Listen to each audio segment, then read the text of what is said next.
ఈ రోజు మనతో పాటు ఉన్న గెస్ట్ తెలంగాణ రాష్ట్రం రావడంలో తనంతు పాత్ర పోషించింది. కాలికి గజ్జెగట్టి గలమెత్తితే ఎవరైనా సరే ధూంధాం ఆడాల్సిందే. ఆమెకి ప్రాటంటే ప్రాణం. దళిత పులులమ్మ అరే కారం చెడుపు స్వాములతోటి కలబడి నిలబడి పోరు చేసిన దళిత పులులమ్మ బతుకు తెరువు కాని అమ్మ మాయమ్మ బొంబాయి పోతున్న తల్లి మాయమ్మ కాని దాని కొడుక మల్లయ్య ముసలి పానము నాది బిడ్డ మల్లయ్య. భూకర్తాలు చేసిండ్రో జైలుల మాయన్నలుగా భూమిని పంచిండ్రో జైలుల మాయన్నలు. పోకిరి సినిమాలు చూసి మా పోరడు గల్లిల్లకుండా అయ్యిండు మా గుండెల్ల గుణకమయ్యిండు. ఆయనకి ప్రజాసేవ లక్ష్యంగా ముందుకు వెళ్తున్న వ్యక్తి. నెకరకల్లు మట్టి తల్లే నెకరకల్లు మట్టి తల్లి ముత్తోడిన బిడ్డడు ఉద్యమాల గడ్డ మీద ఉదయించిన సూర్యుడే. మీరు ఉద్యమంలోకి వెళ్ళడానికి మిమ్మల్ని ఎలాంటి అంశాలు ప్రభావితం చేసే, అసలు అడవిలోకి ఎందుకు వెళ్ళవలసి వచ్చింది? నన్ను ప్రేరణ కలిగించేది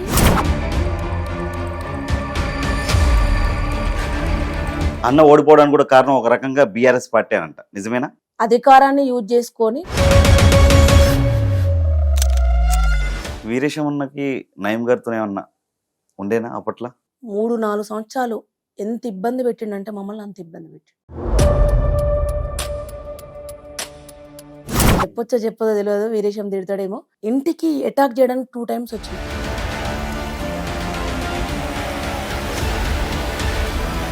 ప్రజాస్వామ్యంలో బ్యాలెట్ గొప్పదా, బుల్లెట్ గొప్పదా? బుల్లెటే గొప్పది. పుష్పక్క రాబోయే రోజుల్లో రాజకీయాలకి వచ్చే అవకాశం ఉందా? ఒక ఎమ్మెల్యే వైఫ్ గా ఉండే నా సగం క్యారెక్టర్ చంపుకున్న ఫీలింగ్. కులగణన 42% రిజర్వేషన్ గురించి తిన్మామలన్న మంచి ఫైట్ చేస్తుండు. ఏదైనా సరే ఇస్తే రాదు, దాన్ని గుంజుకొని తీసుకోవాలి. ఈ మధ్యలో కొండ సురేఖ గారు ఒక సంచలనమైన వ్యాఖ్యలు చేశారు. సంబంధం పంపేయమన్నారని చెప్పి. ఒక లేడీ మినిస్టర్ అయి ఉండి ఒక లేడీ మీద ఇలా మాట్లాడొచ్చు అంటారు. మనం బాధ్యత కల్లా పదవిలో ఉన్న వాళ్ళము. జనాలు కొంచెం కేసీఆర్ మళ్ళీ రావాలి, కేసీఆర్ కావాలి. ఏ ఇంటర్వ్యూలో చెప్పలేదు, ఈ ఇంటర్వ్యూలో చెప్తున్నాను.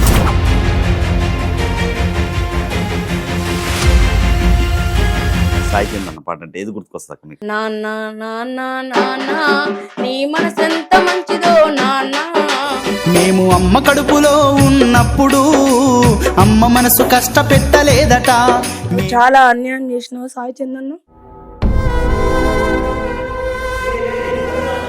Welcome to our channel. నేను మీ వెంకట్.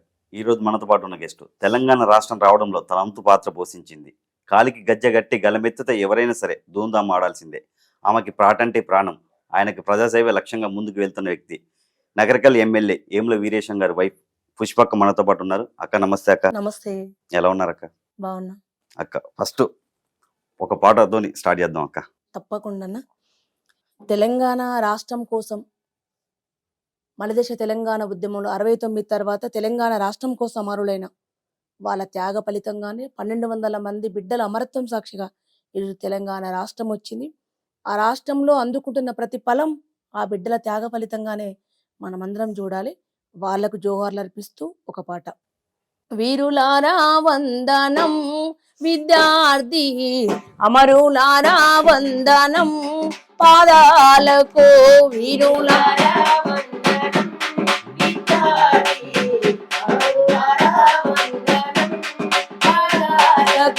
మా త్యాగదనులారా మరువాలేము మిమ్ము.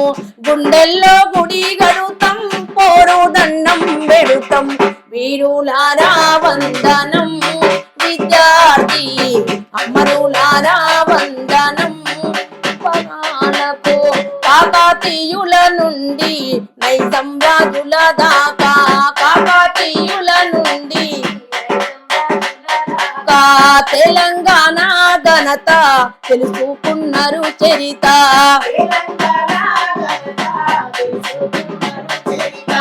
ఆంధ్రాతో పిడికెదురు అగ్గి పిడిగూలైన వీరులారా వందనం విద్యార్థి అమరులారా వందనం పాదాలకు. తప్పకుండా అగ్గిని ముద్దాడి కోడిలాగా మాంసం చమురై కారుతుంటే భావి తరాల కోసం, భవిష్యత్ తరాల కోసం వేరే తీరుగా చనిపోవడం వేరు, ఒక ఆత్మహత్య చేసుకొని, అది వాళ్ళ కుటుంబాల కోసం కాకుండా తెలంగాణ రాష్ట్రంలో ఉన్న 4.5 కోట్ల జనం కోసం ఒక సింబాలిక్ పోరాటాన్ని చూపించిన అమరుల త్యాగం ఎప్పటికీ మర్చిపోంది. ఈ తెలంగాణ బిడ్డలు అనుభవిస్తున్న ప్రతి ఫలితం, ఉద్యోగం, నీళ్లు, నిధులు, నియామకాలు, ప్రతి ఒక్కటి వాళ్ళ త్యాగ ఫలితంగా వచ్చింది. మీరు ఉద్యమంలోకి వెళ్ళడానికి మిమ్మల్ని ఎలాంటి అంశాలు ప్రభావితం చేశాయి? అసలు అడవిలోకి ఎందుకు వెళ్ళవలసి వచ్చింది? ముందుగా అడవిలోకి నేను వెళ్ళలేదు. నన్ను ప్రేరణ కలిగించేది నాన్న. మా కుటుంబం నాన్న ఆల్రెడీ ఉద్యమంలో ఉండు, తన నక్సలైట్ పార్టీలో రైతాంగ ఉద్యమంలో పనిచేస్తున్నాడు. మేము పుట్టినప్పటి నుంచి ఇంట్లో ఉద్యమకారులే, వచ్చిపోయేవాళ్ళు, ప్రజల కోసం పనిచేసేవాళ్ళు, ప్రజల కోసం పాటలు పాడేవాళ్ళు, ప్రజల కోసం మాత్రమే ఆలోచించేటోళ్ళు. కులం, మతం అన్నిటికీ రహితంగా పనిచేసే వాళ్ళే ఉన్నారు. కాబట్టి ప్రేరణ అంటే వాళ్ళే. అసలు మేము నిజంగా చెప్పాలంటే మేము ఉన్న ఇంట్లో 2-4 వేరే ప్రపంచాన్ని మేము చూడలేదు. ఓ దేవుని మొక్కడం కానీ, ఓ జాతరలో పోవడం కానీ, ఇంకేది చూడలేదు. ప్రజల కోసం పనిచేసే వాళ్ళని, ఆ పని చేస్తూ కష్టాలు అనుభవించి వాళ్ళ కుటుంబాలను వదిలిపెట్టి జనం కోసం రోజు జైలుకు, రాస్తారోకాలు, జైలు దెబ్బలు దాచుకొని తిరిగేటోళ్ళని చూసినాం. కాబట్టి మాకు అంతకంటే వేరే ప్రపంచం తెలియదు. అక్క, గద్దరన్నతో మీ అనుబంధం ఎలా ఉండేది? ఆయనతో ఉద్యమంలో పాల్పంచుకురు కదా. చాలా పెద్ద అనుబంధం గద్దరన్నతో. అనుబంధం అంటే నాకు సడన్ ఏజ్, నేను డిగ్రీ తర్వాత అన్నని కలుసుకునే అవకాశం వచ్చింది. అంతకంటే ముందు ఆయన పాటలు వింటూ పెరిగిన వాళ్ళం, చూసి పెరగడం కంటే వింటూ పెరిగిన వాళ్ళం మేము. గద్దరన్నతో నేను ఎక్కువ సమయం కేటాయించింది. ప్రభుత్వం నక్సలైట్ పార్టీలతో చర్చలు జరిపినప్పుడు 3 నెలల కాలం కలిసి పనిచేసి కలిసి ప్రోగ్రామ్స్ ఇచ్చినాం. అంతకంటే ముందు ఐక్యవేదిక ప్రోగ్రామ్స్, తెలంగాణ రాష్ట్రం కోసం జరిగిన, ఇప్పుడున్న పార్టీలు తెలంగాణ తెచ్చినామని వాళ్ళు ఎవరైతున్నారో దానికంటే ఒక 15 ఏళ్ల ముందు తెలంగాణ రాష్ట్రం కోసం జరుగుతున్న ఉద్యమాలలో కరీంనగర్ నుంచి మొదలుకుంటే మహబూబ్ నగర్ జిల్లా దాకా ఇంటీరియర్ ప్లేస్లకు వెళ్ళి ఉద్యమాలు చేసినప్పుడు ఐక్యవేదికలో పనిచేసినాం. అసలు ఈరేశం గారితో మీకు ఎన్ని సంవత్సరాల నుంచి పరిచయం ఉండే? వీరేశంని నేను నా 6th క్లాస్ నుంచి చూస్తున్నా. ఎందుకంటే తను పార్టీ కుటుంబం నుంచి వచ్చిండు, నేను పార్టీ కుటుంబంలో ఉన్నా. నేను కాలు గజ్జె కట్టుకున్నా, ఆయన డప్పు పట్టుకున్నాడు. నాకంటే ముందు 2-3 ఇయర్స్ వీరేశం సీనియర్. తను ఊర్లో బాలల సంఘంలో పనిచేసిండట, అది తర్వాత తెలిసింది. కానీ నాకంటే ముందే ఊర్లో గ్రామంలో ఉన్నాడు తను. దాని తర్వాత నేను స్టేజ్ ఎక్కినప్పుడల్లా తను డప్పు పట్టుకొని ఉండేటోడు. కాబట్టి అట్లనే ఉద్యమంలోనే పార్టీలోనే పరిచయం. వాళ్ళ కుటుంబం కూడా పార్టీతో పనిచేసిన కుటుంబం కాబట్టి ఆ నేపథ్యమే. ఏపూరు సోమన్నతో మీకు ఏమన్నా విభేదాలు ఉన్నాయక్క? ఎందుకంటే ఒకసారి అతన్ని జైల్లో బందిపోటు కంటే దారుణంగా బేడీలతో మొత్తం కట్టేసి కూర్చోబెట్టారు. అక్కడ మీరున్నారు అప్పుడు. అది తప్పు. యాక్చువల్లీ సోమన్న మాకంటే ముందే చిన్న కేసు, ఏదో మనస్పర్ధలు, వైఫ్ అండ్ హస్బెండ్, దానికోసం అన్న స్టేషన్లో ఉన్నాడు. ఎట్లా ఇప్పుడు నన్ను స్టేషన్లో పెడితే నాకు ఎట్లా కోపం వస్తుంది? తప్పుంటే నా కుటుంబంతో మాట్లాడుకుంటా, నన్ను ఎందుకు పెట్టినారని అంటారు కదా. అన్న కోపం వచ్చినప్పుడు కోపంతో ఉన్నాడు. దాని తర్వాత నాకు అర్థమైన విషయం అది. ఉన్నాడు, నేను ఎందుకు తీసుకొచ్చాడు, నేను మాట్లాడుకుంటా అని అన్నాడు. మేము పోయేసరికి అన్న యాక్చువల్లీ బేడీలతోనే ఉన్నాడు. ఎవరం అరెస్ట్ అయినా మనకేం రాచమర్యాదలు ఉండవు, స్టేషన్ పోతే అందరం సమానమే. ఇంకా వాళ్ళకి పోలీసు వాళ్ళకి ఎక్కువ కోపం ఉంది అనుకోండి, మన నీడ కూర్చోబెట్టాలనో గాలిలో కూర్చోబెడతారు. అంటే మరి బేడీలేసి బందిపోటును కూబెట్టిరు కదక్క, కింద దారుణంగా కూబెట్టిరు ఆ రోజు. ఏపూరు సోమన్నని కళాకారులకు ఎట్లుంటది అంటాను మమ్మల్ని, మేము పాడినంతసేపు బాగానే మెచ్చుకుంటారు మమ్మల్ని. ఈ గొంగడు భుజానంతసేపు బాగానే రెస్పెక్ట్ చేస్తారు, బాగానే పొగుడుతారు. Once upon a time stage దిగినాం అనుకో, వాళ్ళెవరో మేమెవరో.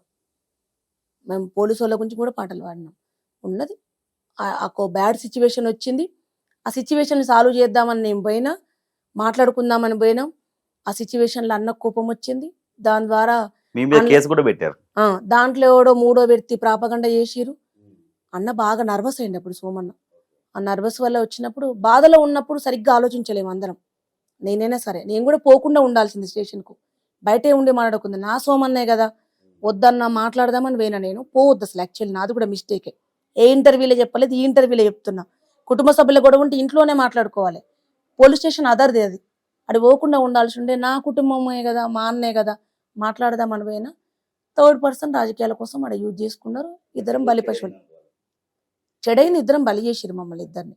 మీరు ఎన్ని సంవత్సరాలు వయసులో ఉన్నప్పటి నుంచి పాటలు పాడడం స్టార్ట్ చేశారక్క? నా 6th క్లాస్, నాకు 9 ఇయర్స్ ఉన్నాయి అప్పుడు. అప్పటి నుంచి స్టార్ట్ పెట్టిన.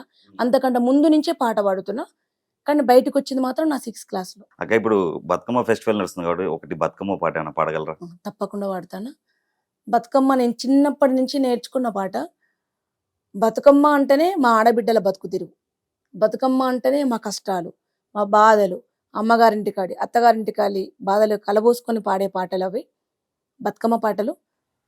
ఇద్దరక్క చెల్లెళ్ళ ఉయ్యాలో ఒక్కూరికిచ్చనే ఉయ్యాలో, ఇద్దరక్క చెల్లెళ్ళ ఉయ్యాలో ఒక్కూరికిచ్చనే ఉయ్యాలో, ఒక్కడే మాయన్న ఉయ్యాలో వచ్చన్న బోడాయే ఉయ్యాలో, ఒక్కడే మాయన్న ఉయ్యాలో వచ్చన్న బోడాయే ఉయ్యాలో, ఎట్లద్దు చెల్లెల ఉయ్యాలో ఏరాడ్డమాయ ఉయ్యాలో, ఎట్లద్దు చెల్లెల ఉయ్యాలో ఏరాడ్డమాయ ఉయ్యాలో, ఏరుపు ఎంపలు ఉయ్యాలో తోటడ్డమాయ ఉయ్యాలో, ఏరుపు ఎంపలు ఉయ్యాలో తోటలడ్డమాయ ఉయ్యాలో, తోటలకు 90 ఉయ్యాలో తలుపులడ్డమాయ ఉయ్యాలో, తోటలకు 90 ఉయ్యాలో తలుపులడ్డమాయ ఉయ్యాలో, తలుపులకు తాళాలు ఉయ్యాలో ఎండి శీలాలయ ఉయ్యాలో, తలుపులకు తాళాలు ఉయ్యాలో ఎండి శీలాలయ ఉయ్యాలో, ఎండి శీలల కింద ఉయ్యాలో ఎలపాత్రి చెట్టు ఉయ్యాలో, ఎండి శీలల కింద ఉయ్యాలో ఎలపాత్రి చెట్టు ఉయ్యాలో, ఎలపాత్రి చెట్టుకు ఉయ్యాలో ఏడే కాయలు ఉయ్యాలో, ఎలపాత్రి చెట్టుకు ఉయ్యాలో ఏడే కాయలు ఉయ్యాలో, కాసనే ఆ చెట్టు ఉయ్యాలో 7 కాయల పత్తి ఉయ్యాలో, కాసనే ఆ చెట్టు ఉయ్యాలో 7 కాయల పత్తి ఉయ్యాలో, కాసనే ఆ చెట్టు ఉయ్యాలో 7 కాయల పత్తి ఉయ్యాలో, కాసనే ఆ చెట్టు ఉయ్యాలో 7 కాయల పత్తి ఉయ్యాలో, పూసనే ఆ పువ్వు ఉయ్యాలో 7 కాయల పూత ఉయ్యాలో, పూసనే ఆ పువ్వు ఉయ్యాలో 7 కాయల పూత ఉయ్యాలో, ఇద్దరక్క చెల్లెళ్ళను ఉయ్యాలో ఒక్కూరికిచ్చనే ఉయ్యాలో, ఇద్దరక్క చెల్లెళ్ళ ఉయ్యాలో ఒక్కూరికిచ్చనే ఉయ్యాలో, ఒక్కడే మాయన్న ఉయ్యాలో వచ్చన్న బోడాయే ఉయ్యాలో, ఒక్కడే మాయన్న ఉయ్యాలో వచ్చన్న బోడాయే ఉయ్యాలో. మా కర్మగాలి ఒక్క చెల్లన్న అమ్మగారింటికి పోతట్లేదు, ఇద్దరిని ఊరు మంచోడు ఇల్లు మంచోడు అని ఒక్కూరికే ఇచ్చిండు, ఉన్నొక్క అన్న తీసుకుపోడారా అని అన్న అమాసకు తీసుకుపోతే చెల్లెళ్ళు వాడుకున్న పాట ఇది. ప్రతి పాటలో బతుకుంటది. తెలంగాణలో ఉన్న పాట జానపదం కానివ్వండి, తెలంగాణ ఉద్యమం కానివ్వండి, నక్సలైట్ చరిత్ర కానీ ఎక్కడైనా సరే ప్రతి పాటలో బతుకు తెరి ఉంటది, బతుకు కోసం జరిపే పోరాటం ఉంటది, దానికి ఒక ప్రత్యామ్నాయ మార్గం ఎంచుకునే పాట ఉంటది తప్ప ఎంజాయ్కో ఎంకరేజ్మెంట్కో ఆడపిల్లలను సగం సగం చూపిస్తేందుకు మన తెలంగాణ రాష్ట్రంలో ఏ పాట ఉండదు, తెలుగు రాష్ట్రాల్లో ఏ పాట ఉండదు. అంత గొప్ప చరిత్ర ఉన్న తెలంగాణ మనది. బతుకమ్మ ఫెస్టివల్ మీరు ఎలా చేస్తారక్క? నాకు చాలా ఇష్టం. నేను నక్సలైట్ పాటలో ఉండి కూడా బతుకమ్మ వేరుస్తాం. ఎందుకంటే దొరల గడిలో సాకలైలమ్మ నుంచి మొదలుకుంటే నిజాం రాజుల నుంచి దొరల గడిల్లో వాళ్ళు సంతోషాన్ని పంచుకోవడానికి యాక్చువల్లీ బతుకమ్మ దళితులది, మాల మాదిగా అణగారిన బిడ్డలది ఆ బతుకమ్మ. వీళ్ళు బతుకమ్మ పేర్చుకొని ఆడుతుంటే ఐకాస్ట్ వాళ్ళు ఎవరైతే ఉన్నారో ఆ బతుకమ్మను చూసి ఆడుతుంటే ఓర్వలేని వాళ్ళు ఊరంతా దళిత బిడ్డలు ఊర్లో బతుకమ్మ ఆడుతుంటే, ఆ మాదిగల వాడల మాల వాళ్ళ బతుకమ్మ ఆడుతుంటే, లేకపోతే ఆ బొడ్రాయి దగ్గర బతుకమ్మ ఆడుతుంటే వాళ్ళు చూడలేకపోయినరు. చూడలేకపోయి వాళ్ళని ఎప్పుడు మూతికి ముంత ఏమి వీపుకు పొరకగట్టి ఊరంతా ఊకిచ్చిన వాళ్ళు బతుకమ్మ ఆడిన రోజు మాత్రం ఊరి సబ్బండ కులాలు వచ్చి వాళ్ళ పాట చూస్తుండే. ఇప్పటికి కూడా ఆశ్చర్యం, మనం అందరం ఆశ్చర్యం ఏంటంటే అన్ని కులాలు బోనాలు చేసుకుంటారు. నాకు ఏ కులాల మీద వ్యతిరేకత లేదండి, నేను చరిత్ర మాత్రమే చెప్తున్నా. అన్ని కులాలు బోనాలు చేసుకుంటాయి, కానీ మాల మాదిగ దళిత బిడ్డలు బోనాలు చేసుకుంటే ఎంత వినసొంపుకుంటుందో, ఎంత బాగుంటుందో. ఊరంతా పాటలు పాడుకుంటూ పోతే మిగతా కులాలన్నీ బోనాలు పెట్టుకొని వచ్చి ఇలా బోనాలు చూస్తుంది ఇంటి ముందు నిలబడతారు. అలా బోనాలకి ఏముండదు, డబ్బు చప్పులు తప్ప. అట్లా బతుకమ్మ కూడా అంత సాంప్రదాయబద్ధంగా తీసుకుపోయి వాళ్ళ బతుకమ్మ ఆడేటోళ్ళు. ఆడినప్పుడు వాళ్ళకు తినడానికి తిండి లేనప్పుడు, వాళ్ళు బతకడానికి ప్రాబ్లం ఉన్నప్పుడు, భూములు అవన్నీ లేని బిడ్డలు కదా వాళ్ళు, అనగారిన బిడ్డలు. ఆ బతుకమ్మ వాళ్ళకు లేనప్పుడు ఏం చేసిండ్రంటే, అరే మీకు ఈ భూమి ఇస్తాం, మీకు ఈ జీతగాని పని ఇస్తాం, మీకు ఈ గాసానికి ఇస్తాం, పండక్కి ఇది ఇస్తాం, మీరు ఇప్పటి నుంచి బతుకమ్మ ఆడొద్దు, ఆ బతుకమ్మ మాకు ఇచ్చేసేయండి. ఇది తప్పో ఒప్పో నాకు తెలియదు, నేను విన్నది చెప్తున్నా. ఇది ఒకవేళ తప్పైతే తప్పనంటే నేను స్వీకరిస్తా, ఒకవేళ నిజమైతే ఇదే చరిత్ర నిజమైతే ఖచ్చితంగా మనం అందరూ చెప్పాల్సిన అవసరం ఉన్నది. ఎందుకు అంటే బతుకమ్మకు దూరమైన దళిత గూడాలు దళిత బిడ్డలు ఉన్నారు. అట్లా వాళ్ళకి ఇచ్చేసి ఇక బతుకమ్మ ఎప్పటికీ బతుకమ్మ ఆడొద్దు దళిత బిడ్డలు అని, ఆ బతుకమ్మ ఏదైతే ఉన్నత కులాలు ఉన్నత వాళ్ళు ఉన్నారో అగ్రవర్ణాలు ఉన్నారో వాళ్ళకి ఆ బతుకమ్మ ఇచ్చేసి దళిత బిడ్డలు మొత్తం బతుకమ్మకు దూరం అయిపోయింది. ఇప్పటికీ అలాగే ఉందంటారక్క పల్లెటూరు? ఇప్పటికీ అలాగే ఉంది. నక్సలైట్ పాటల పుణ్యమాని, కమ్యూనిస్టు పార్టీల పుణ్యమాని, తెలంగాణ ఉద్యమం పుణ్యమని లక్షల మంది బిడ్డలు తెలంగాణ రాష్ట్రం కోసం, ప్రజల బాగోగుల కోసం తుపాకీ బట్టి కొట్లాడుతున్న అమరుల త్యాగ ఫలితంగా అవేర్నెస్ వచ్చిన కొన్ని గ్రామాలలో మాత్రం దళిత బిడ్డల బతుకమ్మ ఆడుతున్నారు. ఆడాలని నేను కూడా ప్రోత్సహిస్తున్నా, ఆడే దగ్గర ప్రోత్సహిస్తున్నా. అది కూడా పోవాలి. మీరు వేరే బతుకమ్మలు ఆడుకోవద్దు, ఇవన్నీ పోవాలి. మీరు మీ గూడాలల్లో బతుకమ్మలు పెట్టుకోవద్దు. అందరు ఎక్కడ బతుకమ్మలు, అన్ని సబ్బండ కులాలు ఎక్కడ బతుకమ్మ పెట్టుకుంటాయో మీరు కూడా అక్కడికే పోవాలని ఈ ఇంటర్వ్యూ సందర్భంగా మీ అందరికీ చేతులెత్తి దండం పెట్టి చెప్తున్నా. ప్లీజ్, సమాజంలో మనుషులందరూ సమానమే. ఖచ్చితంగా మనుషులుగా వాళ్ళని గుర్తించాలి. ఖచ్చితంగా మీతో పాటు ఆడండి. మీరు దళిత బిడ్డలు వచ్చి బతుకమ్మ ఆడితే మీ బతుకమ్మ పండుగ ఎంత బాగుంటుందో ఒకసారి వాళ్ళని కలుపుకొని చూడండి. వాళ్ళు వాడినంత పాట, వాళ్ళు ఆడినంత ఆట ఎవరు ఆడలేరు. ఉద్యమం టైంలో బీఆర్ఎస్ పార్టీలో జాయిన్ అయ్యారు. అవును, బీఆర్ఎస్ పార్టీ నుంచి ఇప్పుడు కాంగ్రెస్ కు వచ్చారు. అవును. అంటే కళాకారులు, ఉద్యమకారులు అంటే కేసీఆర్ కి గౌరవం లేదా? తెలంగాణ రాష్ట్రం కోసం కొట్లాడిన కేసీఆర్ గారు సబ్బండ జాతులు, సబ్బండ కులాలు అందరం, సకల జనులు మీతో సహా రిపోర్టర్లం అందరం ఎవ్వరి పాత్ర వాళ్ళు పోషించినాం. దాంట్లో కేసీఆర్ గారు కూడా వారి పాత్ర వారు పోషించిండ్రు. నేనైతే నా పర్సనల్ ఒపీనియన్ అయితే ఉద్యమకారులు అంటే ఫస్ట్ టర్మ్ 5 సంవత్సరాలు గవర్నమెంట్ టీఆర్ఎస్ గవర్నమెంట్ ఫామ్ అయ్యేంత వరకు ఉద్యమకారుల మీద, అయిన ఎమ్మెల్యేల మీద, వాళ్ళందరి మీద చాలా ప్రేమ చూపించిండు. ఆ ప్రేమను మర్చిపోవద్దు. ఆ ప్రేమ వల్లనే, ఉద్యమకారుల మీద ఉన్న గౌరవం వల్లనే తెలంగాణ ఉద్యమంలో ఆడిపాడిన కళాకారులకు ఉద్యోగాలు ఇచ్చిండు కేసీఆర్ గారు. నేను కూడా దాంట్లో ఎంప్లాయీనే. ఉద్యోగాలు ఇచ్చిండు. 5 ఏళ్ళు మేము ఆర్డీఓ దాకా పోతాం, మీరు పోతారు, మిమ్మల్ని తీసుకెళ్తాం, మీ శ్రమ లేకుండా, మీ పాట లేకుండా లేదని చెప్పిండు కేసీఆర్ గారు. కానీ దాని తర్వాత 5 ఏళ్ల తర్వాత కేసీఆర్ గారి దగ్గరికి మమ్మల్ని ఎవరిని పోనీయలే, అసలు కలవనీయలే. మమ్మల్ని మనుషుల లెక్కలు కూడా మా సారథి చూడలేదు. అసలు ఏ రోజు కూడా మేము చనిపోతే మా దాన సంస్కారాలకు మేమే పైసలు వేసుకొని ఈ రోజు వరకు దాన సంస్కారాలు తీసుకుంటున్నాం. ఎవరు చనిపోయినా మనిషి 1000 రూపాయలు కట్ చేసుకోవాలి. 5 లక్షల రూపాయలు అయితే ఆ కుటుంబాల మీద మేమే ఫిక్స్డ్ చేసుకొని వస్తున్నాం. 2018లో ఈరేషమన్న ఓడిపోయినప్పుడు ఎవరైతే కాంగ్రెస్ పార్టీలో గెలిచి బీఆర్ఎస్ పార్టీకి వచ్చాడో చినమర్తి లింగయ్య అన్న మీద చాలా కేసులు పెట్టి క్యాడర్ని భయభ్రాంతులకు గురి చేశారని, చాలా ఇబ్బంది పెట్టారన్నారు. అన్న ఓడిపోవడానికి కూడా కారణం ఒక రకంగా బీఆర్ఎస్ పార్టీ అనంట. నిజమేనా? అది ఎమ్మెల్యే గారు చెప్పారన్న, ఆ పార్టీ కాదు అది. అధికారాన్ని యూజ్ చేసుకొని అన్న, నేను ఈ రోజు ఎమ్మెల్యేలు ఉంటాం, రేపు ఉంటాం, ఒక 5 సార్లకు ఉంటాం, ఒక 15 ఏళ్ళు ఉంటాం, 5 ఏళ్ళు ఉంటాం. లేదు, ప్రజలు మన మీద నమ్మకం ఉంటే ఎన్నేళ్ళు ఇస్తారు. కానీ ఉన్నప్పుడు దాన్నంత నీచంగా అధికారాన్ని యూజ్ చేసుకోవడం అనేది చాలా తప్పు. కానీ చేసిన దాన్ని వాళ్ళ రాజకీయ అవగాహన, వాళ్ళకి అంతే జ్ఞానం ఉందని అనుకున్నాం తప్ప ఏ రోజు బాధపడి. నిజంగా చెప్తున్నా, మీ పుణ్యమా అని, మీ వల్ల మేము చాలా గట్టిగైనాం, అన్ని నేర్చుకున్నాం.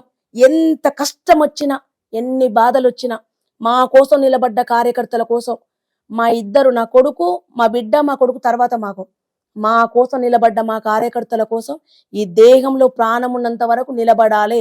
మన కోసం ఎవరైతే నిలబడ్డారో కార్యకర్తలు, వాళ్ళని కంటికి రెప్పలా కడుపులో పెట్టుకొని చూసుకోవాలని ఇంతకుముందు రాజకీయాల్లో నేర్చుకొని వచ్చినాం. ఈ రాజకీయాలు, పార్లమెంట్ రాజకీయాలలో కూడా వాళ్ళ కోసం నిలబడేలాగా ఈ కుట్రలు ఎట్లా చేస్తారు, ఓడించడానికి ఏం చేస్తారు, ఇవన్నీ మస్తు నేర్చుకున్నామన్నా. వాళ్ళు నేర్పించిన ఏమంటారు, అనుభవంతో వచ్చిన గుణపాఠం చాలా పెద్దదంటారు. మేము బాగా నేర్చుకున్నాం. ఈరేషమన్న అసెంబ్లీలో మాట్లాడుతూ కొంచెం గట్టిగానే ఘాటుగానే స్పందించాడు. నన్ను గెలకొద్దు, గెలిపితే మీరు చేసిన పాపాలు మొత్తం బయట పెడతా అన్నాడు. మీకు అని తెలుసాక ఆ పాపాలు? నాకేం తెలియదు, ఆయన్ని అడగాలి. నాకేం తెలియదు. గద్దరన్నని కూడా ప్రగతి భవన్ గేట్ దగ్గర 3 గంటలు ఎండలో కూర్చోబెట్టాడు అని చెప్పి అన్నాడు ఈరేషమన్న. దీని గురించి ఏమన్నా మాట్లాడగలరా? నేను చాలా బాధపడ్డాను. విత్ ఇన్ ద పార్టీలో ఉండి చాలా బాధపడ్డా. అన్న, మేము కళాకారులం అన్నా. మీరందరూ అధికారంలోకి రావడానికి తెలంగాణ రాష్ట్రం కోసము మేము తిండిని, పాటని, ఈ గొంగడే మాకు వస్త్రం. నేను నా ఇన్స్టాలో పెట్టుకున్నా, గొంగడి నా భుజం మీదకి వస్తే నా శరీరంలో ఒక పార్ట్ వచ్చినట్టు అని. ఇది మా శరీరాన్ని కప్పిపుచ్చి ఆడపిల్లలమైనా మగవాళ్ళమైనా ఈ సమాజంలో ఒక గౌరవాన్ని తీసుకొచ్చి ఇది అమరవీరుల ప్రతీకగా మాకు భుజం మీద వేసుకునే వాళ్ళం. మీకోసం మేము ఆడినాం, పాడినాం, మా కుటుంబాలను లెక్క చేయకుంటున్నాం. తిండి లేక, తిప్పలు లేక. మీకు తెలుసో తెలియదన్నా, మేము ఆడపిల్లలం అన్నా. ఏ డబ్బా కొట్టు సాటుకో గోషి మార్చుకుంటాం. మాకున్న ఈ డ్రెస్ ఇప్పేసి గోషి పెట్టుకోవాలంటే మాకేమి టెంట్లు గింట్లు ఏమి ఉండవు. ఎక్కడో మేము ఆడ దొడ్డికుంటది, మోరు ఉంటది, వాడి పక్కన డ్రెస్ మార్చుకుంటాం. మీ ఇంట్లో ఉన్న ఆడోళ్ళలాగే మేము కూడా వేసినాం కదా. గద్దరన్న కూడా తూటా ఉంది, వెన్నుల అవన్నీ ఉన్నాయి. చంపడానికి ట్రై చేసిరు. ఎట్లనో ప్రజల కోరిక బలమైనది కాబట్టి ఆయన బతికి ఉన్నాడు. ప్రపంచానికి తెలంగాణ సంస్కృతిని, అమరుల త్యాగాన్ని, ఈ తెలుగు రాష్ట్రాల్లో ఉన్న తెలుగు ప్రజల గొప్పతనాన్ని, పాటని, ఆశని, భాషని ప్రపంచానికి 2-3 భాషల పాట నేర్పించి చూపించి పాడినోడు గద్దరన్న. మా అందరికి గాడ్ ఫాదర్. అన్నకంటే ముందు చాలా మంది అమరులు ఉన్నారు. ఈ రోజు ఉన్న సంజీవ్ అన్న కానీ, ధర్మ అన్న కానీ, ఎన్కౌంటర్ చనిపోయిన వాళ్ళు చాలా మంది ఉన్నారు.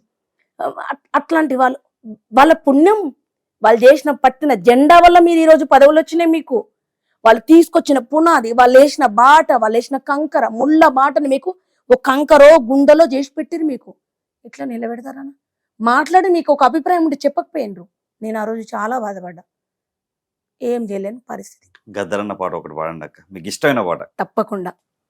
ఇంకెన్ని జన్మలు ఎత్తినా, ఇంకెన్ని పోరాటాలు వచ్చినా, అన్న చిన్న చిన్న తప్పులు చేసిన వాళ్ళు, తెలుసో తెలియక మిస్టేక్ చేసిన వాళ్ళు జైలుకు పోతారు.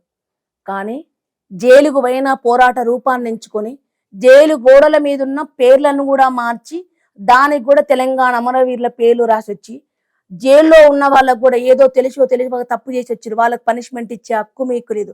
జైలు అంటే ఏందన్న, ఒక సత్ప్రవర్తన కలిగి అక్కడ ఒక మంచి ప్రవర్తనతో బయటికి రావాలని జైలు మాత్రమే. అది శిక్షా కేంద్రం కాదు, శిక్షణా కేంద్రం. అది అక్కడ మంచోళ్ళు కావాలని పెట్టుకున్నది. అది అక్కడ కూడా తిండి పెట్టకుండా, వాళ్ళ మెన్యూ ప్రకారం వాళ్ళకి ఫుడ్ ఇవ్వకుండా, వాళ్ళని ఎప్పుడు వదలాలనో అప్పుడు వదలకుండా, వాళ్ళతో సాకిరి చేయించుకుంటే దానికి వ్యతిరేకంగా కూడా మా మెన్యూ మాకు కావాలి, చట్ట ప్రకారం మాకు ఏదుందో కావాలని కొట్లాడింది నక్సలైట్లు, ఉద్యమకారులు, తెలంగాణ బిడ్డలు. దాన్ని కూడా పాట రాసి దాన్ని కూడా నక్సలైట్ ఉద్యమంలో, తెలంగాణ ఉద్యమంలో ఒక పోరాట రూపాన్ని తీసుకొచ్చింది గద్దరన్న. ఎప్పటికీ నాకు ఇష్టమైన పాట ఇది. జంగు సైరను దిన్రో జైలుల మాయన్నలు, జంగుకే సై అన్నరో జైలుల మాయన్నలు,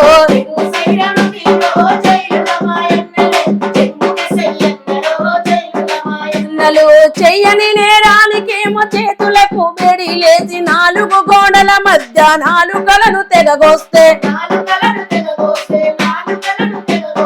ఆకలి కేకలతోని ఆడిస్తాం జైలు నండ్రు. భూకర్తాలు చేసిండ్రో జైలుల మాయన్నలుగా, భూమిని పంచిండ్రో జైలుల మాయన్నలు.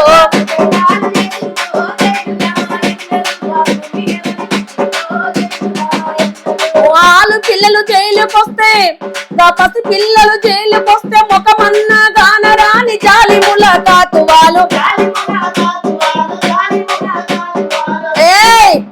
గా జాలి నిరిగా తండ్రిండ్రో జైలుల మాయన్నలు, గాలు పిల్లల కలిసిండ్రో జైలుల మాయన్నలు.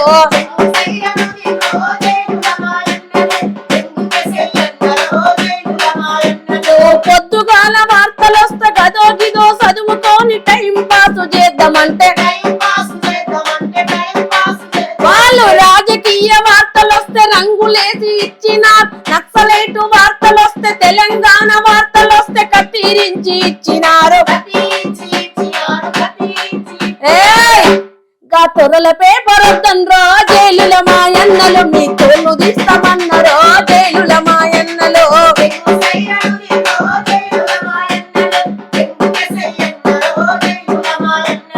గడ్డం గీకూతుంటే అంత దుర్మార్గంగా ఉంటదంటన్నా. చట్టంలోనే జైళ్ళ ఖైదీలకు ఏమేమి అందియాలనే ఉంటది. గడ్డం గీకూతుంటే కత్తంతా నెత్తూరైతే మొండి కత్తి మా పొద్దని మొండి కేసి కూసుండ్రో. గడ్డం గీకూతుంటే కత్తంతా నెత్తూరైతే మొండి కత్తి మా పొద్దని మొండి కేసి కూసుండ్రో. బ్లేడులు ఇవ్వాలన్నరో జైలుల మాయన్నలు, పెట్టు గట్టినాడు రో జైలుల మాయన్నలు.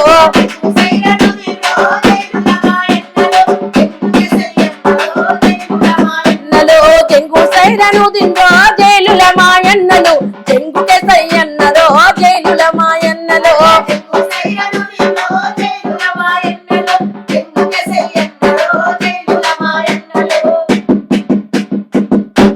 అట్లా వాళ్ళు జీవితమే పోరాటం. వాళ్ళ శరీరాన్ని దహనం చేసుకునేంత వరకు, పుట్టినప్పటి నుంచి వాళ్ళ శరీరం దహనం అయ్యే వరకు అంత్యక్రియలను కూడా పోరాట రూపంగానే తీసుకుంటారు అమరులది.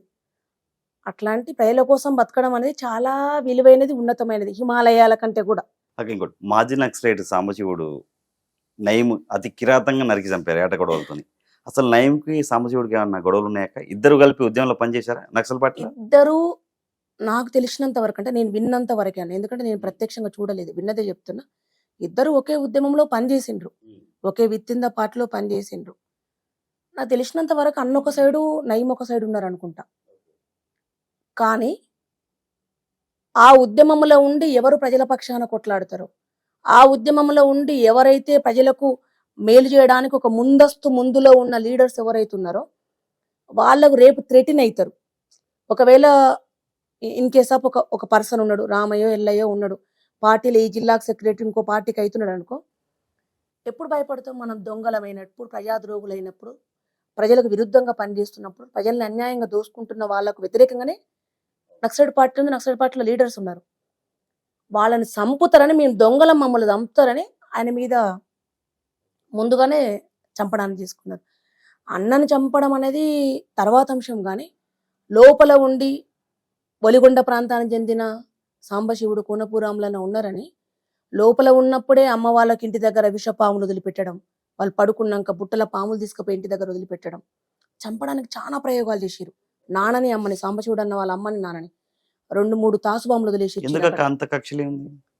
వీళ్ళని భయభ్రాంతులకు గురి చేస్తే వీళ్ళని చంపుతారు, వాళ్ళు లోపల నుంచి వస్తారు, నక్సలైట్లు ఎవరు పని చేయొద్దు, వాళ్ళు లోపల పార్టీ బలమైతే మమ్మల్ని చంపుతారని. వాళ్ళ అమ్మొద్దు, నానొద్దు, పెళ్ళమొద్దు, పిల్లలు వద్దని జనం కోసం చచ్చిపోతామని పోయినోళ్ళు. అమ్మ చచ్చిపోతే పిల్లం చచ్చిపోతే వచ్చేటోళ్ళు అన్నవాళ్ళు. వాళ్ళు ఇద్దరు అన్నదమ్ములు ఇద్దరు ఉద్యమంలో బలైపోయారు కాక. నాన్నకు రాములన్న, సాంబశివుడు అన్న వాళ్ళ నాన్నకు పెరుగన్నంలో విషయం కలిపిరు, పెరుగుల విషయం కలిపిరు. పొద్దుగాలేసి తిందాం అనుకున్నారు వాళ్ళు.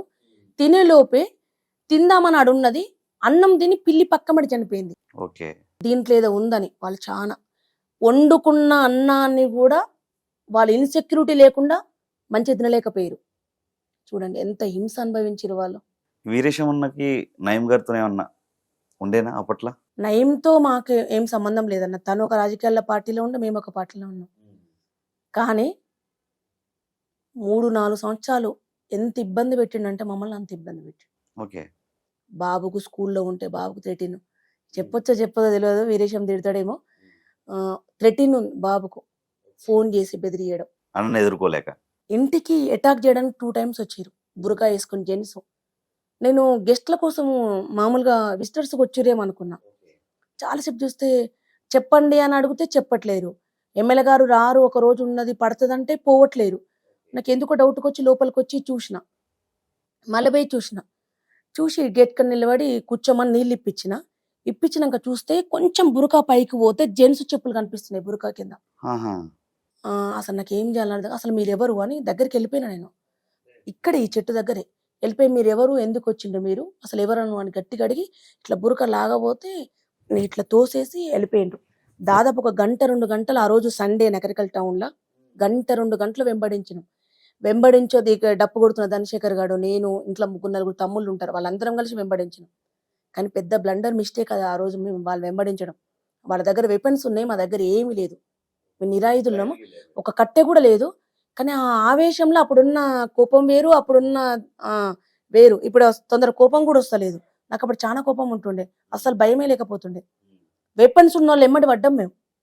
వాళ్ళు మా పుణ్యమాన మా మీద ఫైర్ చేయలేదు, ఆ పిల్లల మీద, నా మీద. ఎమ్మెల్యే గారు లేరు ఆ రోజు. 2-3 సార్లు ప్రయత్నం చేసిండ్రు ఇంటి దగ్గర. మరి దీన్ని అన్న సీరియస్గా తీసుకోలేదా? అస్సలు తీసుకోలే.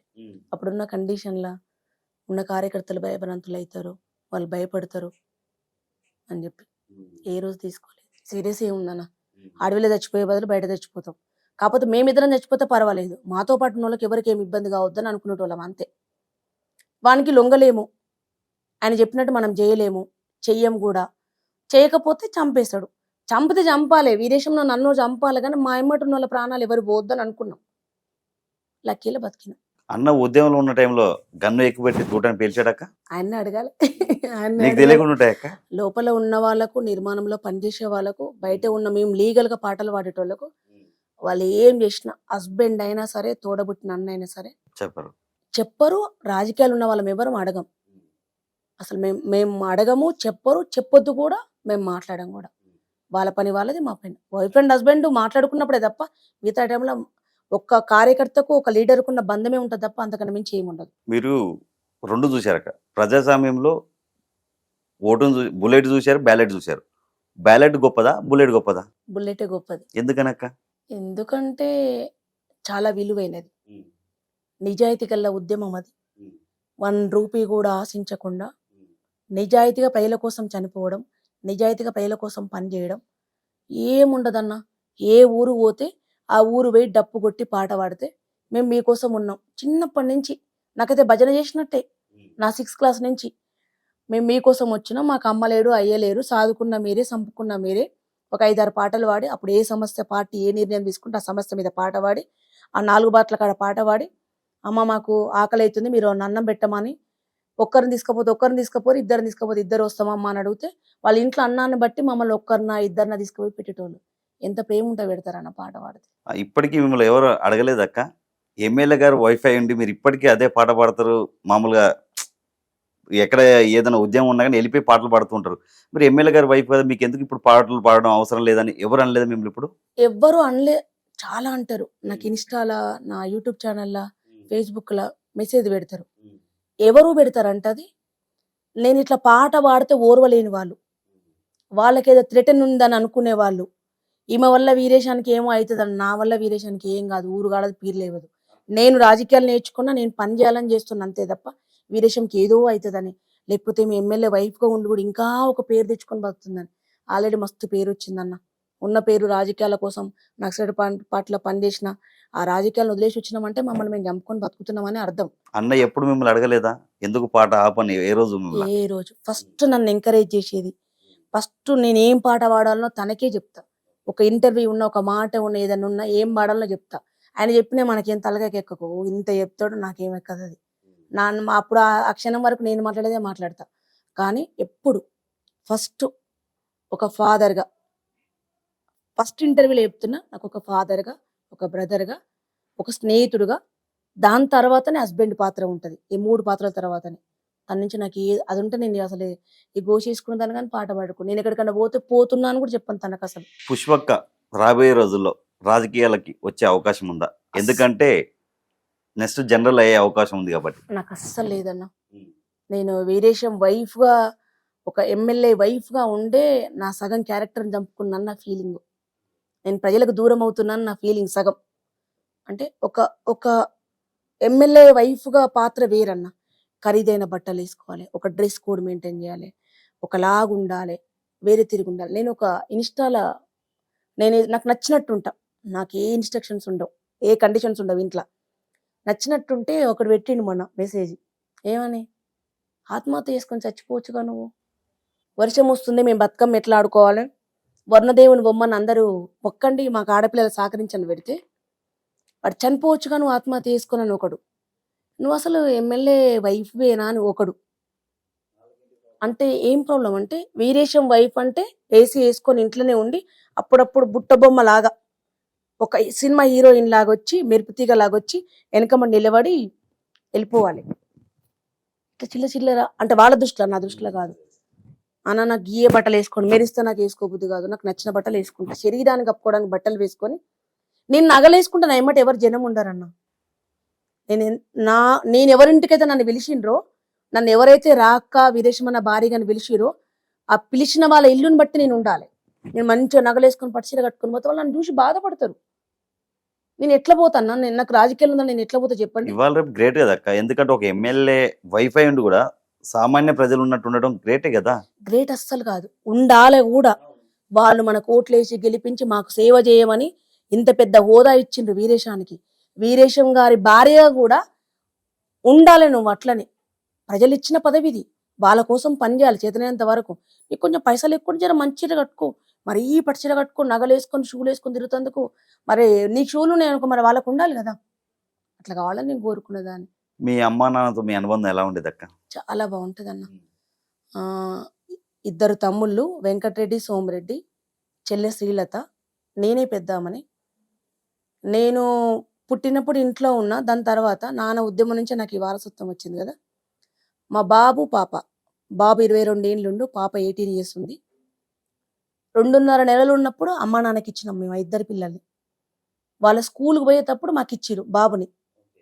ఇప్పుడు 22 ఏళ్ళ బాబు బీటెక్ అయిపోయి యూకే వేయండి, వాడు లండన్ వేయండు. పాప డాక్టర్ అవుతుంది, కౌన్సిలింగ్ కూడా అయిపోయింది, ఇప్పుడు ఆమె డాక్టర్ అమ్మ అవుతుంది. అంత పూర్తిగా అమ్మా నాన్నల ఆశీర్వాదమే. నాన్నకు స్ట్రోక్ వచ్చింది, ఆయన పేషెంట్. అమ్మకు పక్షవాతం వచ్చి ఒక చేయి పని చేయదు. కానీ హైదరాబాద్ మన ఇంట్లో ఏ పనులు లేరు. 20 మంది వచ్చినా 50 మంది వచ్చినా ఆమె చేతులతోనే వండి పెడుతుంది. నా బిడ్డ నా కొడుకు ఏం కావాలో ఆమె చేస్తుంది. నాన్న 10th క్లాస్ వరకు చదువుకున్నప్పుడే ఇంగ్లీష్ అని చెప్తాడు ఆయన.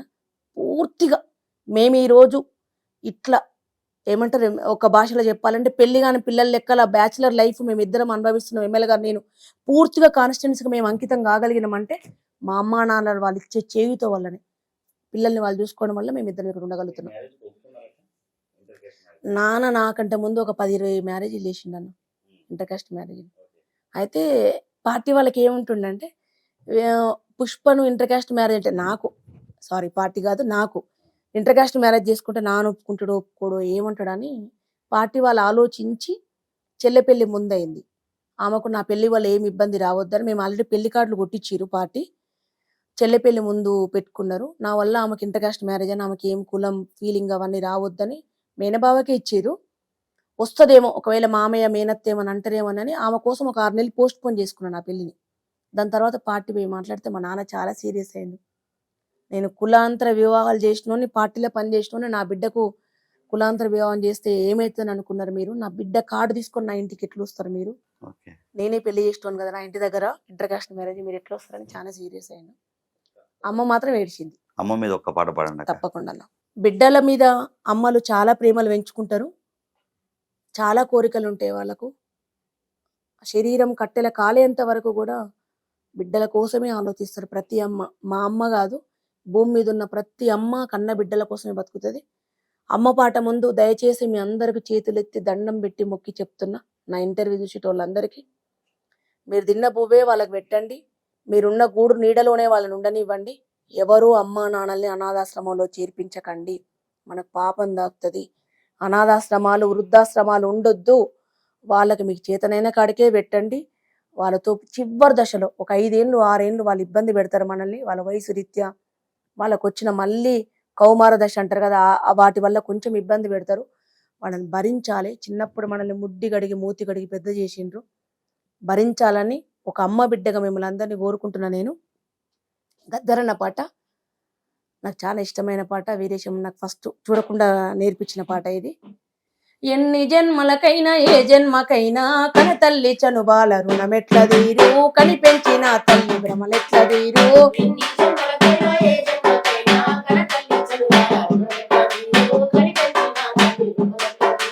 రారాజులకైనా రాక్షసులకైనా విషపు నాగులకైనా విష్ణువుకైనా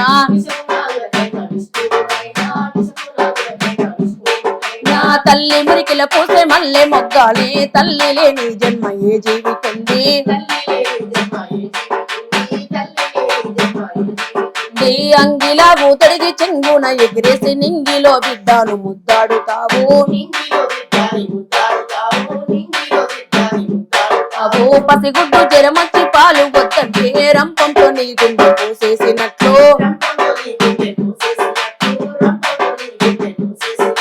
లోకాన్ని శోకంతో ముంచెత్తుతావు. దేవుణ్ణి రప్పించి మందులిప్పిస్తావు.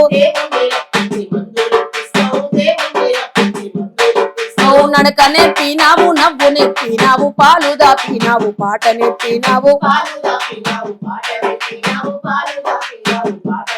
నవ్వు మలములు ఉచ్చబోసి మైల చేసిన, గిల్లిన కొరికిన జిజ్జు చేసిన,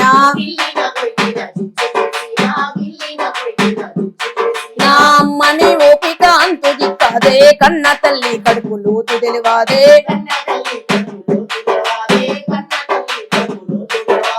ఇంతకుముందు మీరు కూడా చూసి ఉంటారు తమ్ముడు, ఎట్లా పెళ్ళిళ్ళైతే ఏ కులమైన కానివ్వండి, పెళ్ళిళ్ళైతే ఊరు బయట ఉన్న ముత్యాలమ్మ, మారమ్మ, లేకపోతే కాటమయ్య గుళ్ళ దగ్గర ఊరేగింపంతా చేసి తీసుకొచ్చి ఆ గుళ్ళ ముందు కూర్చోబెట్టి దండం పెట్టించుకొని, వాళ్ళ స్థాయిని బట్టి సాప అయితే సాప, కుర్చీలైతే కుర్చీలు, పీటలైతే పీటలేసి కూర్చోబెట్టి అప్పగింతలు చేసేటోళ్ళు. అయ్యా నా బిడ్డను చూసుకో. ఆంధ్రాలో ఏమో పాలు ఏదేదో చేస్తారు చేతుల కంటే, మన దగ్గర అట్లా కాదు. మనకు ఆడబిడ్డకు కాలు మొక్కే సాంప్రదాయం ఉంది తెలంగాణలో. ఆడ కూర్చోబెట్టి చిన్నమ్మలు, బాబాయిలు, మేనమామలు, మేనత్తలు, ఊరోళ్ళు, అన్ని కులాలోళ్ళు, ఇంటి పక్కోళ్ళు కూర్చొని ఏడ్చి, అయ్యా బిడ్డ మంచిగా పెరిగింది చూసుకో బిడ్డ అని చేతులు పెట్టి ఏడుస్తుంటే అబ్బాయికి అర్థమవుతుండే, మరి వీళ్ళందరూ ఇంత ప్రేమగా పెంచిరు, ఈ అమ్మాయిని మంచిగా చూసుకోవాలి, ఇంటి పక్కోళ్ళు ఏడుస్తారు, కులమోళ్ళు కులం కానోళ్ళు అందరూ ఏడుస్తున్నారు, అమ్మాయి కోసం బాగా చూసుకోవాలి. ఎవరైనా గట్టిగా బాబాయిలు గీబాయిలు ఉంటే అమ్మ నేను తిక్క తిక్క చేసిన అనుకో వీళ్ళందరూ నన్ను దంతారని వాడు గట్టిగా ఉంటుండే.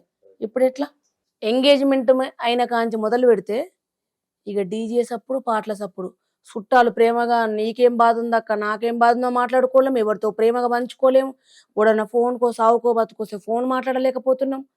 ఆ డీజే సౌండ్లలో హార్ట్ అటాక్లో చచ్చిపోతే కూడా ఊరేగింపులలో ఎవరు డీజేలు సప్పుడు బంద్ చేస్తలేము. ప్రేమలు అనేది, మానవ సంబంధాలు అనేది ఎంత టెక్నాలజీ పెరుగుతుందో మన జీవితాల మీద అంత ఎఫెక్ట్ పడుతున్నది. అసలు మాట్లాడుకోలేము. నువ్వు కనీసం ఏమంటారు నీ చీర బాగుందా నా చీర బాగున్నా కూడా ఓన్కి అర్థమైతే వస్తలేదు ఆడ. అందుకని వెనకటి రోజులు పెళ్లిళ్ళల్లో డీజేలు పెట్టడం అనేది కొంతమంది మన అప్పగింతలు, మన పిల్లలు, బాధలు, సాంప్రదాయాలు పాటించే వాళ్ళం మనం అందరం ఉన్నాం కదా. మీరు ఏ సాంప్రదాయాలను అయితే గౌరవిస్తారో ఆ సాంప్రదాయాల్లో డీజేలు లేవు, ఆ సాంప్రదాయాల్లో బ్రేక్ డాన్సులు లేవు, ఆ సాంప్రదాయాల్లో తీసుకొచ్చి పాటలు పాడిపించి సగం సగం బట్టలేసుడు లేదు. మీరు ఏ సాంప్రదాయాలను గౌరవిస్తున్నాం అని అంటున్నారో అసలు సాంప్రదాయాలను మర్చిపోయి కొసలు సాంప్రదాయాలకు మీరు అట్రాక్ట్ అవుతున్నారు. అందుకే ఆడబిడ్డల గాని అప్పగింతాలప్పుడు పాలసేపులు నిన్ను పోసిపోయినట్లు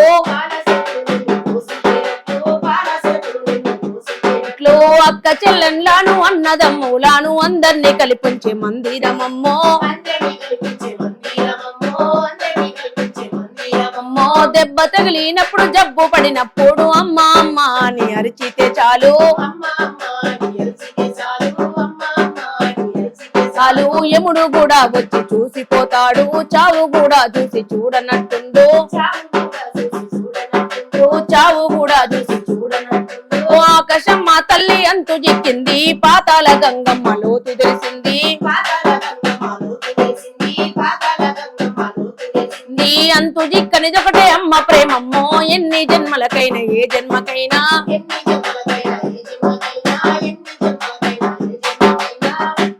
యురేనియం బంగారం ఎక్కడుందో కనుక్కున్నాడు మనిషి, చంద్రమండలం సూర్యమండలం పోతుండు గాని కన్న తల్లి జానడు పొట్టలో ఎన్ని హింసలు పెట్టినా ఆ తల్లి చివరికి కొడుకులు బిడ్డలు చంపేసినా సరే ఆ బిడ్డల కోసమే పాకులాడుతుంది. అందుకే కన్న తల్లి కన్నుల్లో కన్నీళ్లు లేని రాజ్యాన్ని సృష్టించ పోరు చేస్తాము, అమ్మో చనుబాలతో చరిత రాసి పెడతాము, చనుబాలతో చరిత రాసి పెడతాము. ఇది గద్దరన్న రాసిన పాట, అద్భుతమైన పాట అక్క. అమ్మ పాట ఎప్పుడైనా మనసుకు అతుక్కుంటది. అవును. ఇంకోటక్క, ఈ మధ్యలో కొండ సురేఖ గారు ఒక సంచలనమైన వ్యాఖ్యలు చేశారు. ఏదైతే నాగ చైతన్య సమంత గారు ఇడిపోవడానికి కారణం కేటీఆర్ గారు ఎన్కన్వెన్షన్ కూలగొట్టడానికి ఆపడానికి నాగార్జున గారికి ఫోన్ చేసి సంబంధం పంపేయమన్నారని చెప్పి ఒక లేడీ మినిస్టర్ అయి ఉండి ఒక లేడీ మీద ఇలా మాట్లాడొచ్చు అంటారు అక్క. నాగార్జున గారు పరువు నష్టం దావా 100 కోట్ల పరువు నష్టం దావా కేసు కూడా వేశారు. దీని గురించి మాట్లాడొచ్చో మాట్లాడకూడదో నాకు తెలియదు, కానీ సురేఖక్క కోపం వచ్చి లేకపోతే ఆ క్షణంలో మాట్లాడుందని నేను అనుకుంటున్నా.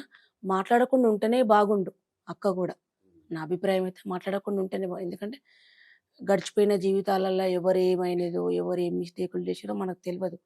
విన్నదాన్ని కళ్ళతో చూడండి, చెవులతో విన్నదాని గురించి దేనికి మనం ఆన్సర్ చేయొద్దు.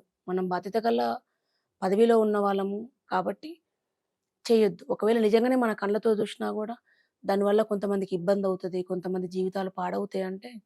అంటే చిన్న చిన్న దాంట్లో కూడా సీక్రెట్స్ ఉండాలయ్యో, చిన్న చిన్న దాంట్లో కూడా సీక్రెట్స్ ఉండాలయ్యో, సీక్రెట్స్ లేని పాటి చిరకాలం ఉండాదయ్యో, నా చిన్ని తమ్ముళ్ళారా శంకరన్న వారసులారా, నా చిన్ని తమ్ముళ్ళారా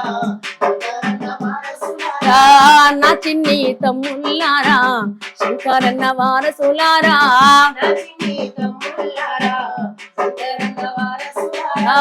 తమ్ముళ్ళేమి తప్పులు చేసినా కొట్టకండి తిట్టకండి, తమ్ముళ్ళేమి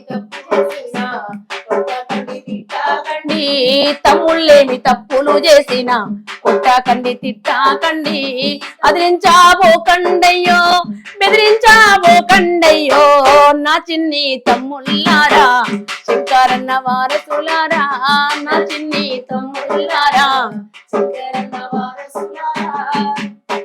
సురేఖ కోసం కాదు కానీ జనరల్ గా అది.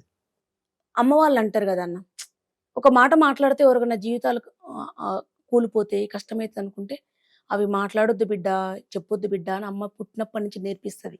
ఒక మినిస్టర్ హోదాలో ఉండి, ఎందుకంటే చాలా మంది దీని మీద సినిమా వాళ్ళు బాధ్యత గల పదవి కూడా బాధ్యత గల పదవులు ఉండి చాలా మంది, ఇప్పుడు చిరంజీవి చాలా మంది రియాక్ట్ అయ్యారు.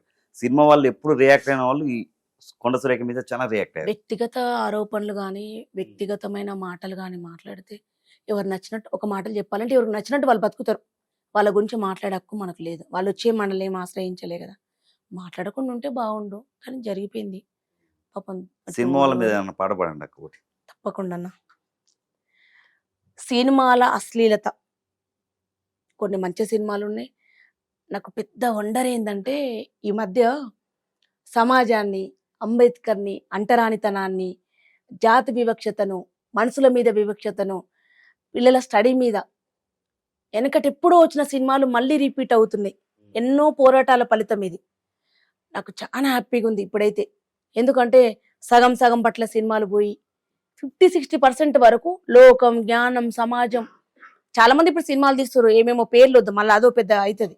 పెద్ద పెద్ద సినిమాలు 100 కోట్లు 1000 కోట్లు పెట్టి సినిమాలు తీస్తారు. వాటికి రాని ప్రాచుర్యం, వాటికి రాని అంత చిన్న సినిమాలు, చిన్న బడ్జెట్ సినిమాలకు వస్తుందంటే సినిమా ఎంత బడ్జెట్లో తీసినాం అన్నది ఇంపార్టెంట్ కాదు. సమాజానికి మనం ఏం మెసేజ్ ఇస్తున్నాం, సమాజానికి ఏం చేస్తున్నాం అన్నది ఇంపార్టెంట్. దాంట్లో వచ్చిన సినిమాలు చాలా. ఒక సినిమాల మీద ఒక అవగాహన మీద ఒక పాట ఉండేది. ఏమి సినిమాలు తీస్తున్నారయ్యో ఓ దర్శక నిర్మాతలారా, ఇంత నీచంగా ఉన్నారెందమ్మో ఓ అర్ధనగ్న భామలారా.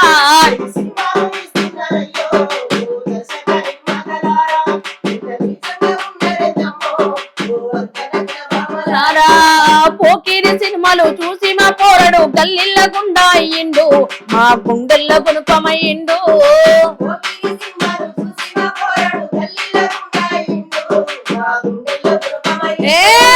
పోకిరి సినిమాలు చూసి మా పోరడు గల్లిళ్ళ గుండా అయ్యిండు, మా గుండెల్ల గుణపమయ్యిండు.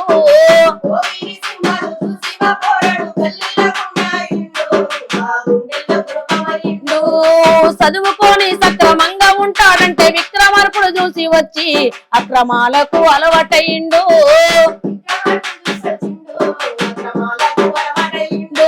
ఏమి సినిమాలు తీస్తున్నారయ్యో ఓ దర్శక నిర్మాతలారా, ఎంత నీచంగా ఉన్నారెందమ్మో ఓ అర్ధనగ్న భామలారా.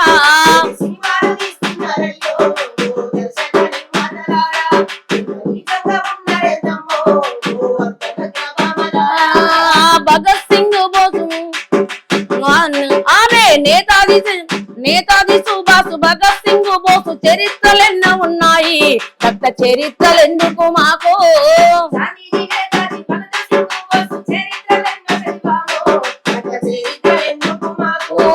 గాంధీజీ, నేతాజీ, భగత్ సింగ్ బోసు చరిత్రలెన్నో చదివాము, కొత్త చరిత్రలెందుకు మాకు.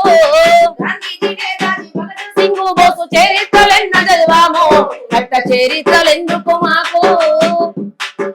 మేము ఎన్నో చరిత్రలు, ఎన్నో జాతుల వివక్షతను చూసిన వాళ్ళం. ఎందుకు అని బొడ్డుబల్లి సీన్ అన్న హత్య చేసింది ఎవరు? ఈరేషం అన్న హస్తం ఉందా లేదా దాంట్లో? ఇప్పుడు ఎవరైతే ముఖ్యమంత్రి ఉన్న రేవంత్ రెడ్డి గారు కూడా గతంలో కోమటిరెడ్డి వెంకటరెడ్డితో పాటు ఉండి ఈరేషమే హత్య చేశాడని చెప్పి ఒక సభలో చెప్పడం జరిగింది. ఇది మేము చచ్చిపోయిందాక పోదు ఇంటర్వ్యూలలో క్వశ్చన్, మేము చచ్చిందాక మమ్మల్ని వెంటాడుతూనే ఉంటది. ఇది ఎవరు చేసిందన్నది చట్టం చూపించింది. చేసిన వాళ్ళు మేము చేసినామని ఒప్పుకున్నారు, వాళ్ళకి శిక్ష అనుభవిస్తున్నారేమో అనుకుంటా. నాకు తెలిసి జైలు నుంచి అప్పుడు రిలీజ్ అయ్యిందని ఉన్నారు. వీరేశం అన్నకు బొడ్డుపల్లి సీన్ అన్నకు ఒక మంచి స్నేహబంధమే ఉన్నది. అంటే ఇప్పుడు నేను ఎవరితో మాట్లాడుతారో నాకు మాత్రమే తెలుసు. నాతో ఎవరికి స్నేహం ఉంది. రాజకీయాలకు అతీతంగా స్నేహబంధాలు ఉంటాయి. దానికి ఈ పాటలు ఉన్నోళ్ళే మాట్లాడుకోవాలి, ఇంకో పాటలు ఉన్నోళ్ళు మాట్లాడుకోవాలని లేదు. అట్లాంటి స్నేహబంధమే ఉంది తప్ప వాళ్ళ మధ్యన ద్వేషపూరితమైన బంధం లేదు. మరి ఎందుకు ఈరేషం అన్న పేరు బయటకు వచ్చింది? వాళ్ళ అప్పుడున్న పరిస్థితులు, అప్పుడు మాట్లాడిన వాళ్ళు చెప్పిన వాళ్ళ మాటలు విని. నేను అన్నా కదా, చెవుతో విన్న వాటిని ఎప్పుడు నిజాలని నమ్మొద్దని.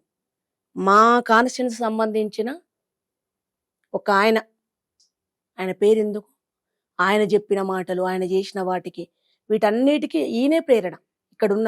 ఇక్కడ ఉండి ఇన్ని రోజులు దుర్మార్గాలు చేసిన ఆయన, ఈయనే అబద్ధాలు చెప్పి అక్కడ ఇట్లా అట్లా అని చెప్పి వాళ్ళకు లేనిపోనివని చెప్పి చేసినాయి అవి. ఈరేషమన్న చాలా మందిని బెదిరించారంటే ఒక బ్యాంక్ మేనేజర్ని కూడా బెదిరించారని అప్పట్లో ఆడియో టేపులు సంచలనం. అన్న బ్యాంకు మేనేజర్ని బెదిరించలేదు, అందులో ఒక ఎంప్లాయీ హ్యాండిక్యాప్డ్, తను ఒక ఆడపిల్ల, నాకు బాధ ఉంది, నన్ను ఇబ్బంది పెడుతున్నారు, ఇంటికి వచ్చింది. 90% హ్యాండిక్యాప్డ్ ఓకే. అక్క ఇంటికి వచ్చి వీరేశంని ఆశ్రయించి అడిగింది. అంతకుముందు చాలాసార్లు మాట్లాడిండు, వద్దు నువ్వు ఇట్లా చేయకు ఇట్లా అని మాట్లాడిండు. అప్పుడేం చేయలే. ఇక ఇది అయితట్లేదు, నా సీటుకి ఎసరు వస్తుంది అనుకున్నప్పుడు వాయిస్ రికార్డ్ చేసిండు.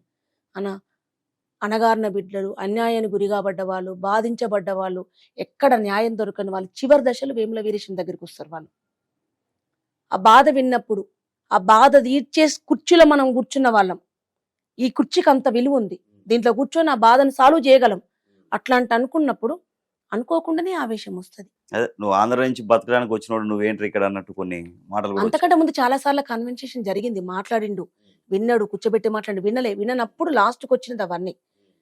అదే ఎవరైనా ఇటు నుంచి మాట్లాడింది వింటాం కానీ అటు నుంచి వాళ్ళు ఎవరేం మాట్లాడుతున్నారో మనకు తెలియదు కదా. తప్పకుండా వీరేశంకు చాలా సున్నిత మనస్కుడు. 2018లో ఈరేషమన్న ఓడిపోవడానికి కారణం మీరే అని చెప్పి చాలా మంది అంటారు, నిజమేనిది? నిజమన్నది వీరేశంని అడగాలన్న. ఓడిపోవడానికి కారణం అంటే ఉమ్, వాళ్ళు అట్లా క్రియేట్ చేసిరు.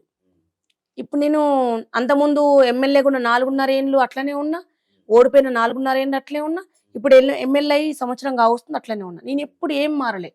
వాళ్ళ రాజకీయ పబ్బం గడుపుకోవడానికి నేను వీరేశానికి ఎంతో కొంత తోడవుతున్నా. తోడు లేకుండా ఉండడానికి నేను ఏం చేయనన్నా.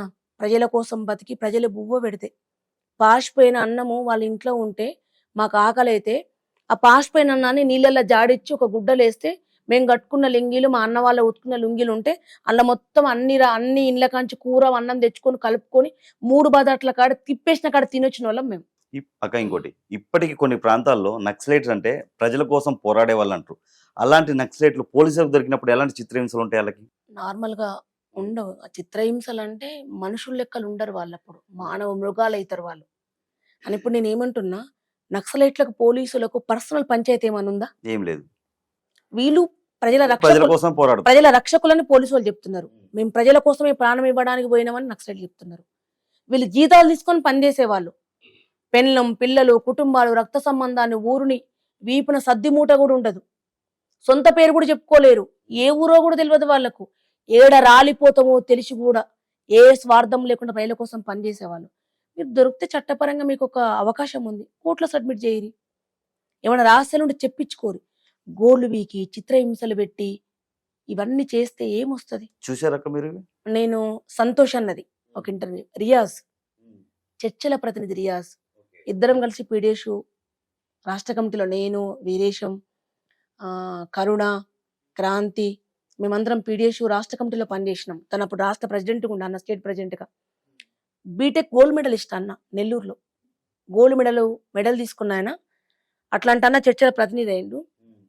చర్చలు అయిపోయినాక ప్రభుత్వం చర్చలు చేస్తామని తీసుకొచ్చి బయట ఉన్న అన్నని 2 రోజుల తర్వాత ఎన్కౌంటర్ ఇచ్చి చంపిండ్రు. కరీంనగర్లో బాడీ, హైదరాబాదు రామ్నగర్ గుండు దగ్గర ఒక రూమ్ల నుంచి పట్టుకొని పోయి కరీంనగర్లో ఎన్కౌంటర్ ఇచ్చి చంపారు. 2 days తర్వాత వచ్చింది బాడీ. మేము ఆ బాడీని తీసుకొని వచ్చినామన్న. ఆ బాడీ పొల్యూట్ అయిపోయి 3 రోజుల దాకా మాకు ఇవ్వకుండా పొల్యూట్ అయిపోయి నోట్లో నుంచి కాళ్ళ నుంచి, ఇక్కడి నుంచి నెల్లూరు కదా, కరీంనగర్ నుంచి నకరికల్లుకు రావడానికి 7-8 గంటల ప్రయాణం. ఈ నుంచి మళ్ళీ మాకు ఒక 5-6 గంటల ప్రయాణం. మేము నెల్లూరు ఊరు బయట పోయేసరికి మందకృష్ణ అన్న వచ్చిండు. మందకృష్ణ అన్నకు గుర్తుకుందో లేదో అనుకుంటే నాకు తెలియదు. మందకృష్ణ అన్న వచ్చిండు. మేము నెల్లూరు ఊరు బయట పోయేసరికి మా కోసం వెయిట్ చేస్తుండు, రియాజ్ అన్న కోసం. చర్చల ప్రతినిధి కదా, చాలా గొప్ప లీడరు, చాలా చేసిండు. ఆ రియాజ్ అన్న డెడ్ బాడీ కోసం వచ్చినారు, ఆ భౌతికాయం కోసం వచ్చి. పిల్లలు 2 రోజుల నుంచి అన్నం లేదు. రియాజ్ అన్న భార్య దేవక్క, నేను, క్రాంతి, కొంతమంది పార్టీ బాధ్యులు, ఒక 3 ఉన్నాం అందులో అంతే. ఆ వెహికల్ టాటా సుమాలు వేసుకొని పోతున్నాం. బాడీని వెనక సీట్లో పడుకోబెట్టినాం. మేము వెనక సీట్లోనే కూర్చున్నాం అన్నతో పాటు, బాడీతో పాటు. మేము కూడా సుమ అంటే ఎంత ఉంటుంది అన్న, గింతే ప్లేస్ ఉంటుంది, ఓన్లీ 3 సీటర్ అది. కూర్చుంటే మందకృష్ణ అన్న వచ్చి మమ్మల్ని టీ దాపిచ్చి పిల్లలకి ఏమైనా తినిపిద్దాం కళ్ళు తిరుగుతాయి అని డోర్ తీసి మమ్మల్ని దింపితే అందులోకి ఇట్లా పురుగులు వారిపోతున్నాయి. బాడీలకి వెళ్ళి బాడీలోకి వెళ్ళి అసలు ఆ మందకృష్ణ వచ్చిన ఇట్లా గట్టిగా పట్టుకున్నాడు. ఏం మనుషులరా మీరు, ఇంత స్మెల్ వస్తుంది, సుమ్ము అంత చమురంతా గారిపోతుంది పోస్ట్ మార్టం చేసినాక, మీరు ఎట్లా ఉన్నారు అంటే ఏం ఏడ్చినాం. అప్పుడేం అనిపించలే. తర్వాత ఎప్పటికో సంవత్సరమో 6 నెలలు గుర్తుకొచ్చినప్పుడు ఇప్పుడు మెమొరీ లాగా అంత దారుణంగా ఉంటాయి అక్క చిత్రహింసలు. చాలా దారుణంగా చిత్రహింసలు. కాల్చి అన దూరంగా కాలిస్తే ఇంత లోతుకు పోతుంది, దగ్గరుండి కాలిస్తే పోతుంది, ఇంత లెక్కలు ఉంటాయి పోలీసు వాళ్ళ లెక్కలు. పట్టుకొని చెట్టు కట్టేసి చిత్రహింసలు పెట్టి గోర్లు వీకి నరక యాతన. నేను చాలా బాడీస్ చూసిన, ఒక 50-60 నుంచి 100 మంది. రంగవల్లక్కను కూడా చిత్రహింసలు పెట్టి ఎన్కౌంటర్ చేసి దొరికి చనిపోయినాక కూడా చనిపోయిన బాడీ మీద కూడా బుల్లెట్లతో కాల్చి పొడిచి చంపిన రోజులు. అంత కోపమా? అంత కోపం, అంత క్రిమినల్స్, అంత క్రూయల్ మెంటాలిటీ ఉంటుంది ఇట్లా చేసి చంపిన వాళ్ళు. చనిపోయిండ్రు కదా అన్న, చనిపోయినాక ఇంకా లేచి వాళ్ళు ఏం సాధిస్తారు? చనిపోయింది కదా, చంపేసిండ్రు కదా, అయిపోయింది, ఏం సాధిస్తారు ఇంకా? ఒక విప్లవ పాట పాడండి అక్క అన్నల గురించి.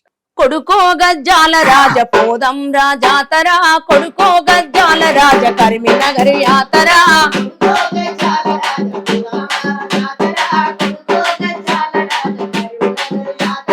కరిమినగర్ యాతరకు పోరాటాల జాతరకు, బతుకు పోరు జాడలకు భావితరం బాటలకు, కొడుకో అరే కొడుకో గజ్జాల రాజ పోదం రాజాతరా, కొడుకో గజ్జాల రాజ కరిమినగర్ యాతరా,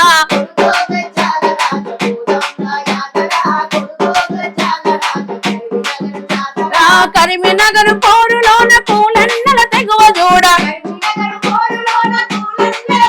చూడ రగులుతున్న రణములోన రైతన్నల తెగువ చూడ,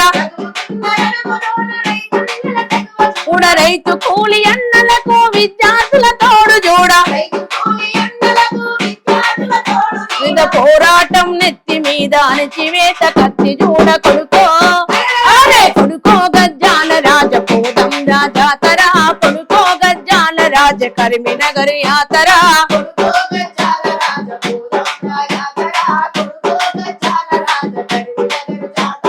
కాకి కాకి బట్టలోళ్ళ లాఠీల మోత జోడు, దెబ్బ దెబ్బ దెబ్బలకు ఎగిసిన పిడికిల్లు జోడు, జోడు అణచివేత ప్రతిఘటనై సాగిన తీరు జోడు, జోడు మూల నుండి జిల్లంతా అల్లుకున్న తీరు జోడు, కొడుకో అరే కొడుకో గజ్జాల రాజ పోదం రాజాతరా, కొడుకో గజ్జాల రాజ కరిమినగర్ యాతరా, కొడుకో గజ్జాల రాజ కరిమినగర్ యాతరా, రా ఎన్ని రకాల దాడులున్న కరిమినగర్ పోరు ననస, కరిమినగర్ పోరు ఆర్ఎస్ఎస్ ఏబీవీపీ దాడులున్న పోరు ననస, ఆర్ఎస్ఎస్ ఇట్లా ఇట్లా ఒక పోరాట రూపాన్ని, ఏ ఉద్యమమైనా ఏ సమస్య అయినా దానికోసం ఒక పోరాట రూపం తీసుకున్నప్పుడు పాటే ప్రథమంగా నిలబడుతుంది, పాటే ప్రజల్ని మేలుకొల్పుతుంది. వాళ్ళు బాధలో అలసిపోయినప్పుడు పాట పాడితే తుపాకైనా పట్టుకుంటారు, గుత్తిపైన పట్టుకుంటారు, కట్టైనా పట్టుకుంటారు. ఆ పాటకు అంత ఉంటుందన్న. అంత విలువైన పాటని ఒక కళాకారుడిగా, నేను కళాకారునిగా, ప్రతి కళాకారు మీరు చాలా మందిని అనుకుంటారు, ఈ వీళ్ళు ఇట్లా చేస్తారు, వీళ్ళ క్యారెక్టర్ ఇట్లా, ఇంకెందుకు వీళ్ళు పాటలు పాడతారు, ఎందుకు ఈ స్టైల్లో పాడతారంటే, నేను ఒక వేముల వీరేశం వైఫ్గా ఉంటే మీరెవ్వరూ నా దగ్గరికి రారు, నేను ఎవ్వరికీ ప్రపంచానికి తెలియను. నా దృష్టిలో అట్లా ఉండడం అనేది నేను చనిపోవడం, ప్రాణం ఉన్నప్పుడే చనిపోవడం. పాట పాడుతూ ఉండడము అంటే చివరి శ్వాస దాకా పాటే ప్రాణం, పాటే ప్రాణం. మాలాంటి కళాకారులం అందరం మేము పాట పాడు ఉండడం అంటే మాకు ఉగ్గుపాలతో మా అమ్మ నేర్పించిన పాటను ఆ ప్రజల కోసం, ఎంతో కొంత ప్రజల కోసం పాట పాడడం, ఆ పాటలో మా సంతోషాన్ని వెతుక్కోవడం, ఆ పాటలోనే మా ఆరోగ్యం ఉంటది, ఆ పాటలోనే మా అనారోగ్యం ఉంటది, ఆ పాటలోనే మా బతుకుంటది. ఎమ్మెల్యే గారి వైఫ్ గా ఇష్టమా, కళాకారునిగా ఇష్టమా? వీరేశం వైఫ్కి ఇష్టం, ఎమ్మెల్యే గారి వైఫ్ కాదు, కళాకారునిగా ఇష్టం. కులగణన 42% రిజర్వేషన్ గురించి తిన్మామలన్న మంచి ఫైట్ చేస్తుండు. అవును. కులగణన జరగబోతే అగ్నిగుండమే. తెలంగాణ రాష్ట్రానికి ఓసీ ముఖ్యమంత్రి Revanth Reddy last next BC వ్యక్తిని 2028 నాటికి కుర్చీలో కూర్చోబెట్టబోతే తీనార్ మల్లన్న సచ్చినట్టే అన్నాడు. దీన్ని మీరు ఎలా? అన్న రాజకీయాల్లో కూర్చోబెట్టారా ఆ ఈక్వేషన్స్ ఏది? ఇంతకుముందున్న గవర్నమెంట్ కూడా దళిత సీఎంనే చేస్తా అని ఆ సీటు ఇది గమ్ము, దీని ఫెవికాల్ పెట్టి అతుకు పెట్టుకుంటారు. ఆ సీట్ని ఎవరు వార్డు మెంబర్ సర్పంచ్ అయిన వాళ్ళకే ఒక సామెత ఉంటుంది, వైఫ్ నైనా వదిలిపెడతారు కానీ పదవులు వదిలిపెట్టారని. ఉమ్, ఏదైనా సరే ఇస్తే రాదు, దాన్ని గుంజుకొని తీసుకోవాలి. ఇస్తే దేనికి రాదు, చట్ట ప్రకారం రూల్ ప్రకారం జాతి బిడ్డలుగా ఎవరికి ఏది ఉందో దాన్ని తీసుకోవాలి. రాదు ఆయన ఇవ్వాలి, ఈయన ఇవ్వాలి, ఎవరు ఇవ్వాలన్నది కాదు. పార్టీకి ఈక్వేషన్స్ ఉంటాయి, పార్టీ ఉంటది, వాళ్ళకి చిత్తశుద్ధి ఉండాలి. ఆ రాజకీయ నాయకులకు ఇవ్వాలి. ఇచ్చినప్పుడు వస్తే సంతోషపడేది ఫస్ట్ నేనే. ఈ మధ్యలో హైడ్రా అనేది బాగా పేదల ఇల్లు అవును, కూర్చోడానికి అవును, నడుస్తుంది. అవును. దీనివల్ల ఎవరు ఎక్కువ నష్టపోతారు అక్క? పేదలే నష్టపోతారు కదా పెద్దవాళ్ళ కంటే. నాకు తెలిసినంత వరకు గూడు లేని పేదవాళ్ళే నష్టపోతురు. కానీ ఆ పేదవాళ్ళ నష్టం చేసింది మాత్రం పెద్దోళ్ళే. ఎవరు? ఆ చెరువును ఆక్రమించుకోవడానికి, ఆ చెరువు భూమి వాళ్ళకి రిజిస్ట్రేషన్ కావడానికి ఎంఆర్ఓకు, ఎంపీడీఓలకు, ఆర్డీఓలకు, కలెక్టర్లకు చెప్పి చేయించింది వాళ్ళే. అంతో ఇంతో వాళ్ళు ఉన్నదానికంటే ఎక్కువ లంచం తీసుకొని చేసింది వాళ్ళే. అధికారులే చేసినారు దాన్ని. ప్రభుత్వాలు చేసిన తప్పిదాల వల్లనే ఈ రోజు వాళ్ళు తీసుకుంటున్నారు. హైడ్రా నష్టపోయినా వాళ్ళకు ఖచ్చితంగా ప్రభుత్వం మళ్ళీ ఆశ్రయం ఏర్పాటు చేస్తుంది, చేయాలని కూడా నేను కూడా డిమాండ్ చేస్తున్నా. ఇంకొకటి ఏంటంటనా, ఇప్పుడు తాత్కాలికంగా బాధపడుతున్నాం, ఏడుస్తున్నాం. నేను ఎమ్మెల్యే వైఫ్గా నువ్వు మాట్లాడొచ్చా, నువ్వు మస్తుగా మాట్లాడతావని అంటారు ఎవరైనా. అట్లా కాదు. భావితరాలకు చెరువులు లేకపోతే నీళ్ళు ఎట్లా తాగుతారు వాళ్ళు? ఆ చెరువులు ఆక్రమణకు గురైతే నువ్వు దేవాదాయ ధర్మాదాయ భూములు ఏదన్నా మీరు ఆక్రమించుకోండి, అవి తీసుకోండి, అవి పేదలకు పంచిపెట్టండి. వీరేశమన్నకి ఆడవాళ్ళ పట్ల చాలా అతిమైన ప్రేమ అంట. ఎవరన్నా ఆడవాళ్ళ గురించి ఏదైనా మాట్లాడినా లేదంటే ఎలాంటి ఎలిగేషన్స్ వచ్చినా కానీ చాలా సీరియస్ అవుతారట, నిజమేనా? చాలా అవుతాడు. ఎందుకంటే అమ్మాయిలని, ఆడపిల్లల్ని అమ్మ అనే పదం దక్క ఇంకో పదం యూజ్ చేయలేరు. రాజకీయ నాయకులు అట్లా ఉండాలి. ఎందుకంటే ప్రజాప్రతినిధులు మహిళలు ఉంటారు, మనల్ని నమ్మి వాళ్ళు ఒక ఎంపీటీసీ, ఎంపీపీ, జెడ్పీటీసీలు వాళ్ళని మనతో పాటు పెడతారు. అమ్మ, అక్క, తోడబుట్టిన చెల్లెలాగా చూసుకుంటేనే రాజకీయంగా 32% రిజర్వేషన్ నుంచి 50% రిజర్వేషన్ కావాలని కొట్లాడిన వాళ్ళం. ఆ రిజర్వేషన్ల ఫలితం ఆడబిడ్డలు అందుకోవాలంటే గౌరవపదంగా ఉండాలి, వాళ్ళతో ఇంటికాడ ఏ ఎలిగేషన్ రాకుండా ఉండాలి, అట్లా చూసుకునే ప్రేమగా ఉండాలి. వీరేశం ఇప్పుడు కాదన్న, చిన్నప్పటి నుంచి నేను వీరేశంని పెళ్లి చేసుకున్న సంవత్సరం దాకా అన్నానే పిలిచిన. ఎందుకంటే ముందు నాకంటే పెద్దోడు కదా, పెళ్లి చేసుకున్నాక కూడా అన్న అంటే అందరి బుద్ధి లేదు, పిచ్చిదాన్న పెళ్లి చేసుకుని అన్నాన్ని పిలుస్తున్నావు అంటే పిలిచిన కదా, ఒక ఊత పదం అయింది. దాని తర్వాత నెమ్మదిగా వీరు అనే పదం వచ్చింది. చాలా ప్రేమగా మిమ్మల్ని ఉంటుంది. అన్న ప్రేమగా ఏమని పిలుస్తాడక్క? పుష్పనే. ఏందిరా పుష్పనే అన్న. మీరు అన్నకి ఎప్పుడన్నా ప్రపోజ్ చేశారా? ప్రపోజల్ ఏం లేదన్న, ఉద్యమంలో ఉన్నప్పుడు ఫ్లవర్లు ఇచ్చుకొని ప్రపోజల్ చేసుకొని ఐ లవ్ యూ అని చెప్పుకునే పరిస్థితులు ఉండవు రాజకీయాలలో. ఇవి ఉన్నతమైన ఈ రాజకీయాలు. మధ్యలోనైనా ఎమ్మెల్యే అయినాక మీరు ఎప్పుడు బయటకు ఉండవా? వచ్చినాకనైనా ఏం అవసరం ఉందన్న? నేను ప్రేమిస్తున్నా, ఐ లవ్ యూ చెప్పేంత పరిస్థితి ఏందో. ఒకరినొకరు అర్థం చేసుకున్నాం, ఇద్దరం నచ్చిన సేమ్ రాజకీయాలలో ఉన్నాం, ప్రజల కోసం పని చేయాలి వచ్చిన వాళ్ళం. ఆ పని చేస్తున్న పనికి మళ్ళీ స్వార్థం ఒకటి, పెళ్లి చేసుకొని బతకాలి వైఫ్ అండ్ హస్బెండ్ గా, ఈ పనికి మళ్ళీ స్వార్థం అనేది తప్పు. ఇంకా దాంట్లో ఐ లవ్ యూ అని చెప్పుకోవాలని అవసరం ఉండదు. విప్లవోద్యమంలో నచ్చిన వాళ్ళు ప్రజల కోసం పనిచేస్తారు, పార్టీలో ఉంటారు. ఈ అమ్మాయి ఇంటికి పోదు, ఈ అబ్బాయి ఇంటికి పోడు అనుకుంటేనే పెళ్లిళ్ళు చేసుకుంటాం మేము. నేను 2 రోజులు కాగానే ఇంటికి పోతారంటే నిజమైన విప్లవకారులు ఎవరు పెళ్లిళ్ళు చేసుకోరు, ఉంటారంటేనే చేసుకుంటారు. వీరేశమన్న మీద మీకు ఎంత ప్రేమ ఉందో ఒక పాట రూపంలో ఎవరి మీద వాడమన్న వాడతాను, వీరేశమన్న మీద వాడలేను. వీరేశం మీద కావాలి. మీరు అందరి మీద పాడిరు, అన్నమే కావాలి. వీరేశమన్న మీద కాదు, ప్రతి స్త్రీ, ప్రతి ఆడపిల్ల తనకొచ్చే లైఫ్ పార్ట్నర్ గురించి కొన్ని కళలు కంటది. ఎవరి స్థాయిలో వాళ్ళు డిఫరెంట్ కళలు. నేనైతే నా మాటని, నా వ్యక్తిత్వాన్ని, నేను వేసుకునే డ్రెస్ కోడ్ని టోటల్గా నన్ను రెస్పెక్ట్ చేసేటోళ్ళు కావాలనుకున్నా. లైఫ్ అంతా నాకు రెస్పెక్ట్ చేయాలి, మా పిల్లలకు కూడా అదే చెప్తా నేను. అట్లా గౌరవించే వీరేశం దొరికిండు నాకు చాలా, అదేగా అనుకున్నా. ఊహాలోకాలలో విహరించేదేర స్నేహం, విహరించేదేర స్నేహం, విహరించేదేర స్నేహం. తనివి తీర తాగిన గాని తీరలేని దాహం ఊహాలోకాలలో విహరించేదేర స్నేహం విహరించేదేర స్నేహం విహరించేదేర స్నేహం. అమరన్న విమలక్క కోసం రాసుకున్న పాట, కానీ మేమందరం మా కోసమే రాసిందని పాడుకుంటాం ఈ పాటని. విమలక్క గారితో మీ సాన్నిధ్యం ఎలా ఉండేది? 17 ఏళ్ళు 18 ఏళ్ళు సాంస్కృతిక రంగంలో విప్లవోద్యమంలో అక్క చాలా సూపర్ సీనియర్ అన్న. పాట కానీ అన్నీ నేర్చుకున్నాం. ఒక్కొక్క పాట పాడినప్పుడు ఒకరిలాగా వాడాలని అనుకుంటాం. గొంగడ వేసుకుని ఎగరాలంటే గద్దరన్నలాగా, ఏమంటారు నవరసాలు చూపెట్టాలి, బాధను వాటిని వ్యక్తీకరించాలంటే నా గురువు పైలం సంతోష్ అన్నలాగా, ఒక్క ఎతి ప్రాస తాళం స్మూత్గా వాడాలంటే విమలక్క లాగా ఒక్కొక్కరిని కళాకారులం అట్లా ఎంచుకుంటాం. విమలక్క అక్క అరుణోదయ రాష్ట్ర సెక్రటరీగా చాలా ఏళ్ళు పనిచేసింది. రామారావు అన్న కంటే ముందున్న రామారావు ఉన్నప్పటి నుంచి కూడా చాలా ఏళ్ళు అందరం కలిసి ఫిల్మ్ చేసినాం. ఒక మాటలు చెప్పాలంటే వాళ్ళు అమ్మా నాన్నలాగా మాకు. ఇంకోటి తిరుమల తిరుపతి లడ్డులో కలిసి జరిగిందని ఈ మధ్యలో కొంచెం ఇష్యూ అవుతుందక్క. ఏకంగా జంతు కొవ్వు, పంది కొవ్వు, ఫిష్ ఆయిల్. పవన్ కళ్యాణ్ గారు సనాతన ధర్మం గురించి ఆయన దీక్ష చేసుకుని మరి చాలా సీరియస్గా దీన్ని తీసుకొని చేస్తున్నారు.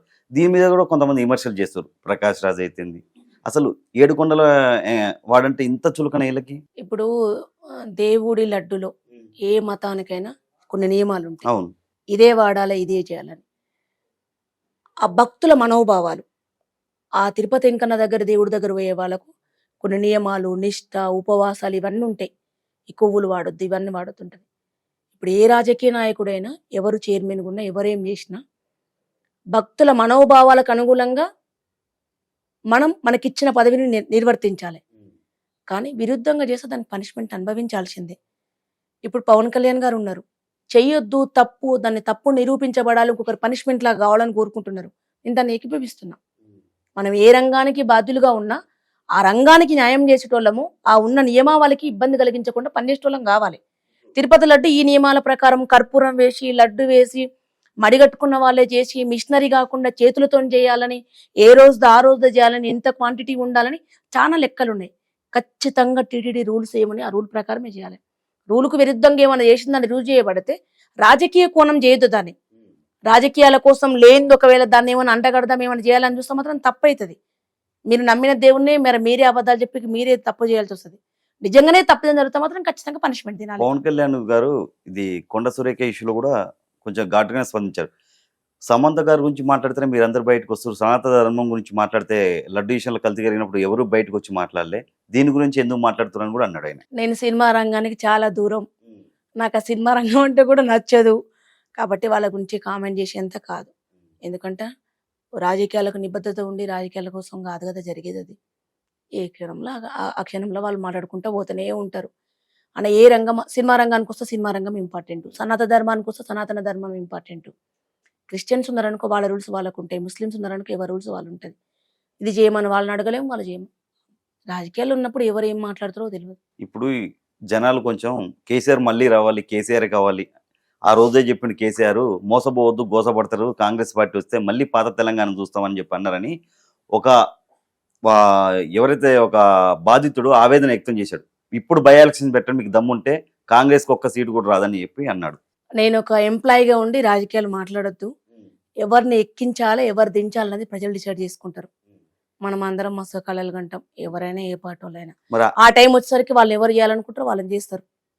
ఇవన్నీ రాజకీయాల కోసం రోజు మాట్లాడుకునేది కదక్క. ఇప్పుడు మహాలక్ష్మి స్కీమ్ ఏమైపోయింది? 2500 ఏమైపోయిందంటే బడ్జెట్ ను బట్టి ఇప్పటికే 100 కోట్లు 1000 కోట్ల రూపాయల అప్పులు తీసుకొచ్చి పెట్టి బడ్జెట్ లేకుండా అయిపోయింది.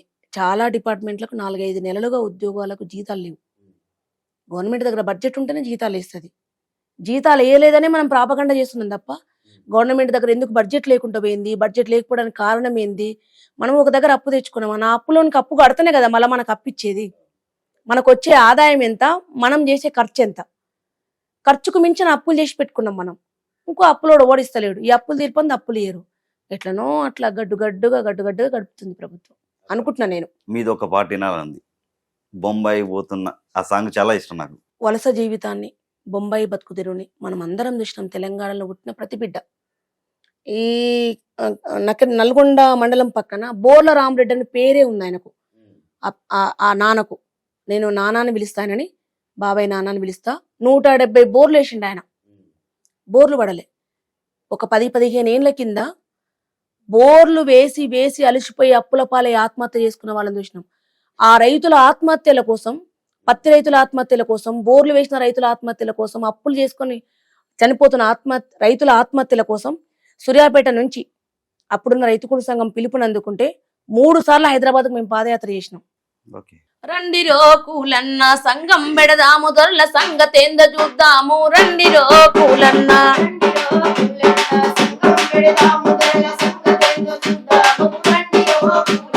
కూలన్నల సంఘమేమో కూడు లేని సంగమాయ, కూడు లేని సంఘమేమో కూడు లేని సంగమాయ. రైతన్నల సంఘమేమో రైతు కూలి సంగమాయ, రైతన్నల సంఘమేమో రైతు కూలి సంగమాయ. పేదోళ్ళమంతా కలిసి పెడదాము సంగము, రండిరో కూలన్న సంఘం పెడదాము, దొరల సంగతేందో చూద్దాం. రండిరో కూలన్న. ఇంకిపోయిన బోర్ల నుంచి మొదలుకుంటే, పత్తి రైతుల ఆత్మహత్యల కాంచి మొదలుకుంటే, కరీంనగర్, నిజామాబాద్, మెదక్, సిద్దిపేట, కామారెడ్డి ఈ ప్రాంతాల నుంచి రోజుకొక ఫ్లైటు, వారానికి ఒక ఫ్లైట్ పోతుండే. మస్కట్కు, దుబాయ్కి, బొంబాయికి. నల్లగొండ జిల్లాల కట్టంగూరు మండలంలో 50-60% బొంబాయిలోనే ఉంటుండే. పాలదందా కోసం, ఏదో జ్యువెలరీ అల్లుతారు ఆ పని కోసం.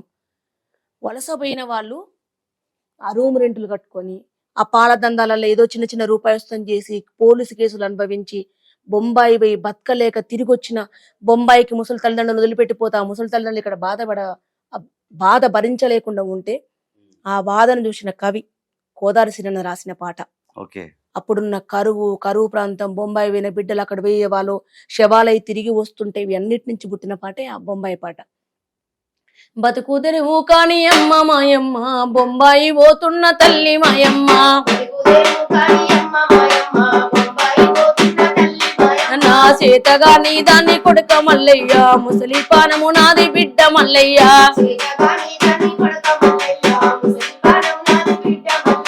కడపలో మనసుకము కాశీలో దొరకదు, ఈ ఏడు కరువు వస్తే వచ్చేడు చూద్దాము.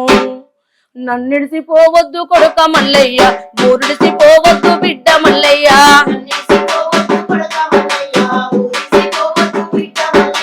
నన్నిడిసిపోవద్దు కొడుక మల్లయ్య, ఊరిడిసిపోవద్దు బిడ్డ మల్లయ్య. ఆ బోరు నీళ్లు వస్తే బదుడు దాటాదాయ, చెరువెల కప్పల మూల చీరు ఇత్తులు రాక, ఎండిపోయిన చేను నన్నే చూడబట్టే. బతుకు తెరువు కాని అమ్మ మాయమ్మ, బొంబాయి పోతున్న తల్లి మాయమ్మ.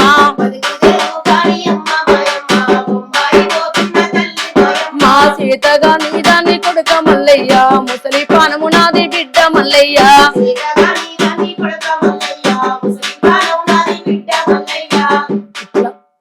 బోరెండిపోయి బావెండిపోయి బతుకు తెరిగిపోతే చివరికి ఆ తల్లి చెప్తుంది, ఏ బోర్ ఎండిపోయినా, ఏ బావి ఎండిపోయినా, ఎన్ని బోర్లు చూసినా ఆత్మహత్య చేసుకోవద్దు, నువ్వు పారిపోవద్దు బిడ్డ తెలంగాణ రాష్ట్రం నుంచి. ఇక్కడ ఉండి కొట్లాడి తెలంగాణ రాష్ట్రాన్ని తెచ్చుకుంటే ఈ బతుకులన్నీ ఉంటాయి. కొన్ని వేల ప్రదర్శనలు చేసినామన్నా మాప. అది ఎన్ని సంవత్సరాలు ఈ పాట వచ్చి? దాదాపు ఈ పాట వచ్చి 21 సంవత్సరం అవుతుంది. ఇప్పటికీ చాలా మందికి ఆ పాట చాలా ఇష్టం. 19 ఏళ్ళు 20 ఏళ్ళు అవుతుంది ఆ పాట వచ్చి. చాలా ఇష్టము, చాలా జీవితాలు.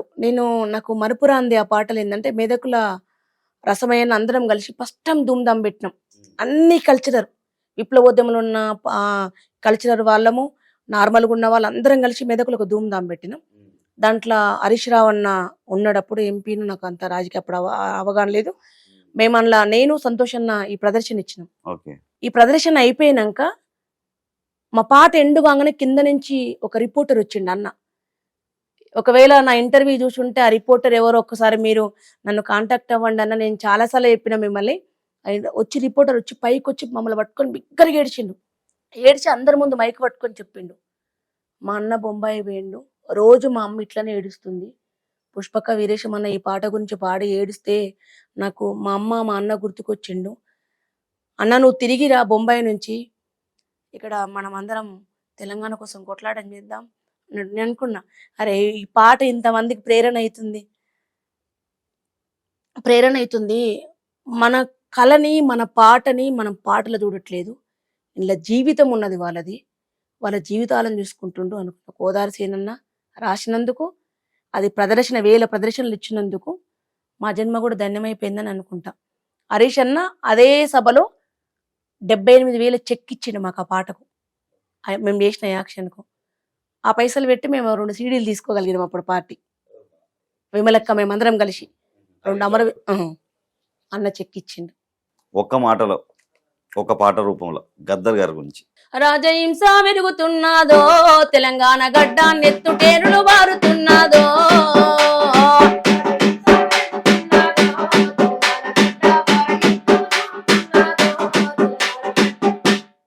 సాయి చంద్ పాట అంటే ఏది గుర్తుకొస్తాక మీకు? నాన్న నాన్న నాన్న నీ మనసు ఎంత మంచిదో నాన్న, నాన్న నాన్న అమ్మ కడుపులో ఉన్నప్పుడు అమ్మ మనసు బాధ పెట్టలేదట,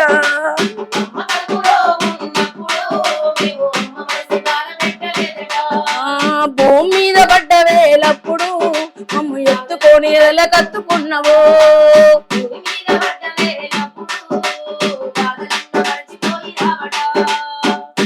నువ్వు చాలా అన్యాయం చేసినావు సాయి చందన్న. నీ స్నేహం, నీ పాట లేనందుకు నేను, వీరేశం పిల్లలు చాలా మిస్ అవుతున్నాం.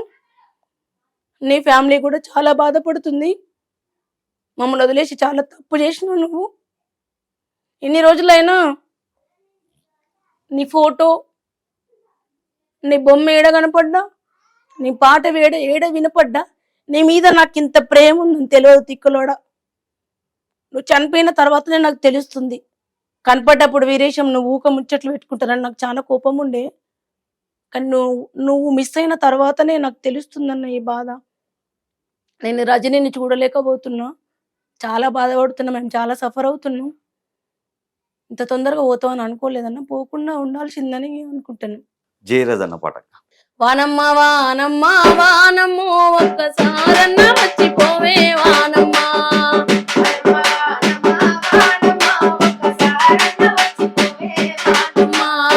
చేలల్లో నీళ్లు లేవు, చిలకల్లో నీళ్లు లేవు, నిన్నే నమ్మిన రైతు కళ్ళల్లో నీళ్లు లేవు. వానమ్మ వానమ్మ వానమ్మ ఒక్కసారన్న వచ్చిపోవే వానమ్మ.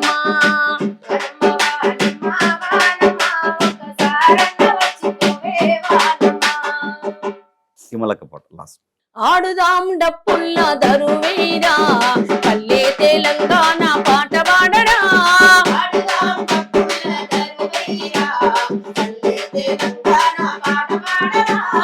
కోలాటము జడ కొప్పేరా, తూలంటూ అల్వాపై దుంకాడారా.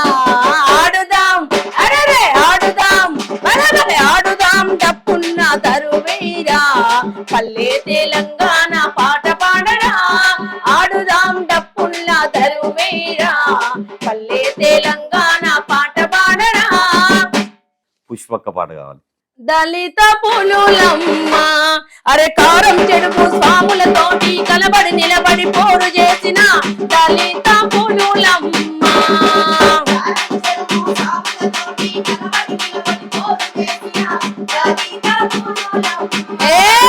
కారం చేడులో కలదొక పల్లె, పల్లె పేరురా మాదిగ పల్లె, మాలా సాయపు ఒడ్డెర జాతికి మాదిగ పల్లె తల్లి లాంటిది, శరణు కోరిన ఆనే శరణు కోరిన శత్రువునైనా ప్రేమతో చూసే పేదల పల్లె,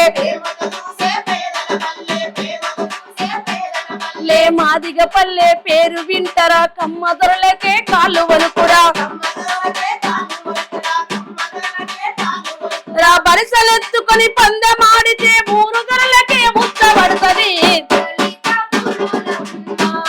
అరే కారం చెడుపు స్వాములతోటి కలబడి నిలబడి పోరు చేసిన ఆరే కోటి బాధలో మునిగి తేలిన ఆడిన మాట కోటిగారు,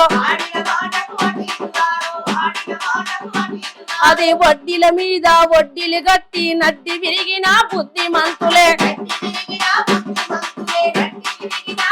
ఆరే మట్టిల మట్టై మన్నుల మన్నై పండించిన ప్రతి వడ్ల గింజను పరిసిన ధరల గరిసెలు నింపి పస్తులు బండిన కష్ట జీవులే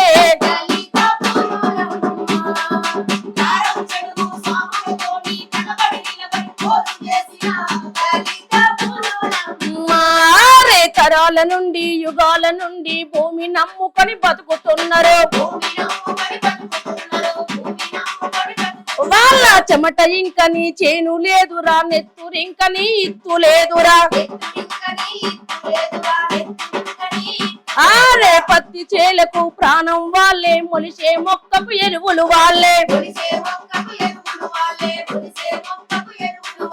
కమ్మగరులకు ఆరే కామాందులకు కమ్మగరులకు కడుపుల మొలిసిన కత్తులు వాళ్ళే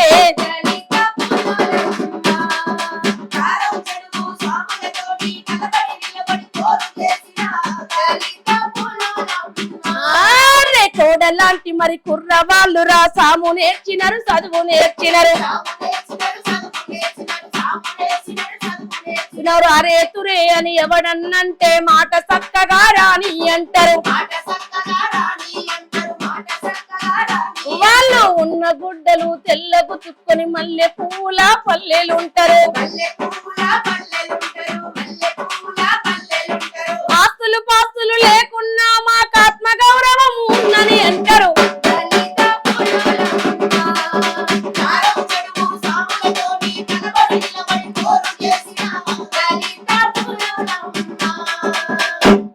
అక లాస్ట్ మొన్న ఈరేశమన్నకి పోలీసుల దగ్గర కొంచెం అవమానం జరిగింది. ఉమ్మడి నల్లగొండ జిల్లాలో ఈరేశమన్న అంటే తెలియని పోలీసులు ఉన్నారక్క. దీని వెనక ఏమన్నా రాజకీయ కోణం ఉందా, కుట్ర లాంటిది? రాజకీయ కోణం ఉన్నదో లేదో అది పెద్ద క్వశ్చన్. ఎందుకంటే అక్క ఉమ్మడి నల్లగొండ జిల్లాలో అసలు ఈరేశమన్న అంటే తెలియని వాళ్ళు లేరు. రాజకీయ కోణము లేకపోవచ్చు అని నేను అనుకుంటున్నా. అధికారిక కోణం ఉంది, అధికారుల కోణం ఉన్నది. ఓకే, ఇంకా మేము ఎక్కడున్నాము, ఇంకే గవర్నమెంట్లు ఉన్నాము, ఏడ ఉన్నామని లేదు. యాక్చువల్లీ ఏమంటారు కదా, వీరేశం ఫస్ట్ తెలిసేది, వీరేశం ఫస్ట్ గుర్తుపట్టేది పోలీసు వాళ్ళు. అదే మమ్మల్ని ఫస్ట్ గుర్తు పెట్టుకునేది, చచ్చిపోయినాక మమ్మల్ని గుర్తు పెట్టుకునేది పోలీసు వాళ్ళు మాత్రమే. మా ఊళ్ళని అప్పుడప్పుడు మర్చిపోతారేమో, వాళ్ళు మాత్రం మమ్మల్ని మర్చిపోరు. ఎందుకంటే అక్కడి నుంచి వచ్చిన వాళ్ళం కదా, మర్చిపోయేది లేదు. నేను అనుకోవడం అయితే కావాలని చేసిండ్రు, కావాలనే అవమానించిండ్రు అనుకుంటున్నా. ఎవరు పోలేదు. కలెక్టర్ కంటే కూడా ఎమ్మెల్యే గారిది ప్రోటోకాల్ పెద్దది. అవును, ప్రోటోకాల్ గురించి కూడా మీ అందరు తెలిసింది. కావాలని చేసిండ్రు అని నేను అనుకుంటున్నాను. అక్కడ ఎమ్మెల్యేలు ఎమ్మెల్సీలు చాలా మంది ఉండి అన్నని బతిలాడినా కానీ రాలే. ఆత్మాభిమానం చాలా ఎక్కువ ఉంటుంది అన్నకి, చాలా ఎక్కువ. అస్సలు ఒక మాట అంటే పడడు. అవసరం వస్తే మళ్ళీ వెళ్ళిపోయి ఊటుకుల వ్యవసాయం రాలే, చేసుకుని- అసలు వెళ్ళలే కదా అక్కడికి. అస్సలు పోలేదు. వ్యవసాయం చేసుకుని బతకడానికి, మళ్ళీ అదే ప్రజలతో కూలి చేసుకుని బతకడానికి సిద్ధం ఉంటాడే తప్ప ఒక మాట అంటే పడడు. ఆత్మగౌరవానికి భంగం కలిగే విషయం వస్తే ఎక్కడ దాకా నేను వెళ్తాడు తను. అస్సలు ఉండడు. మాకు కూడా అదే చెప్తాడు. మనం ఎవరిని బాధ పెట్టొద్దు, మనది ఎవరినైనా బాధ పెడితే అస్సలు ఊకోవద్దు.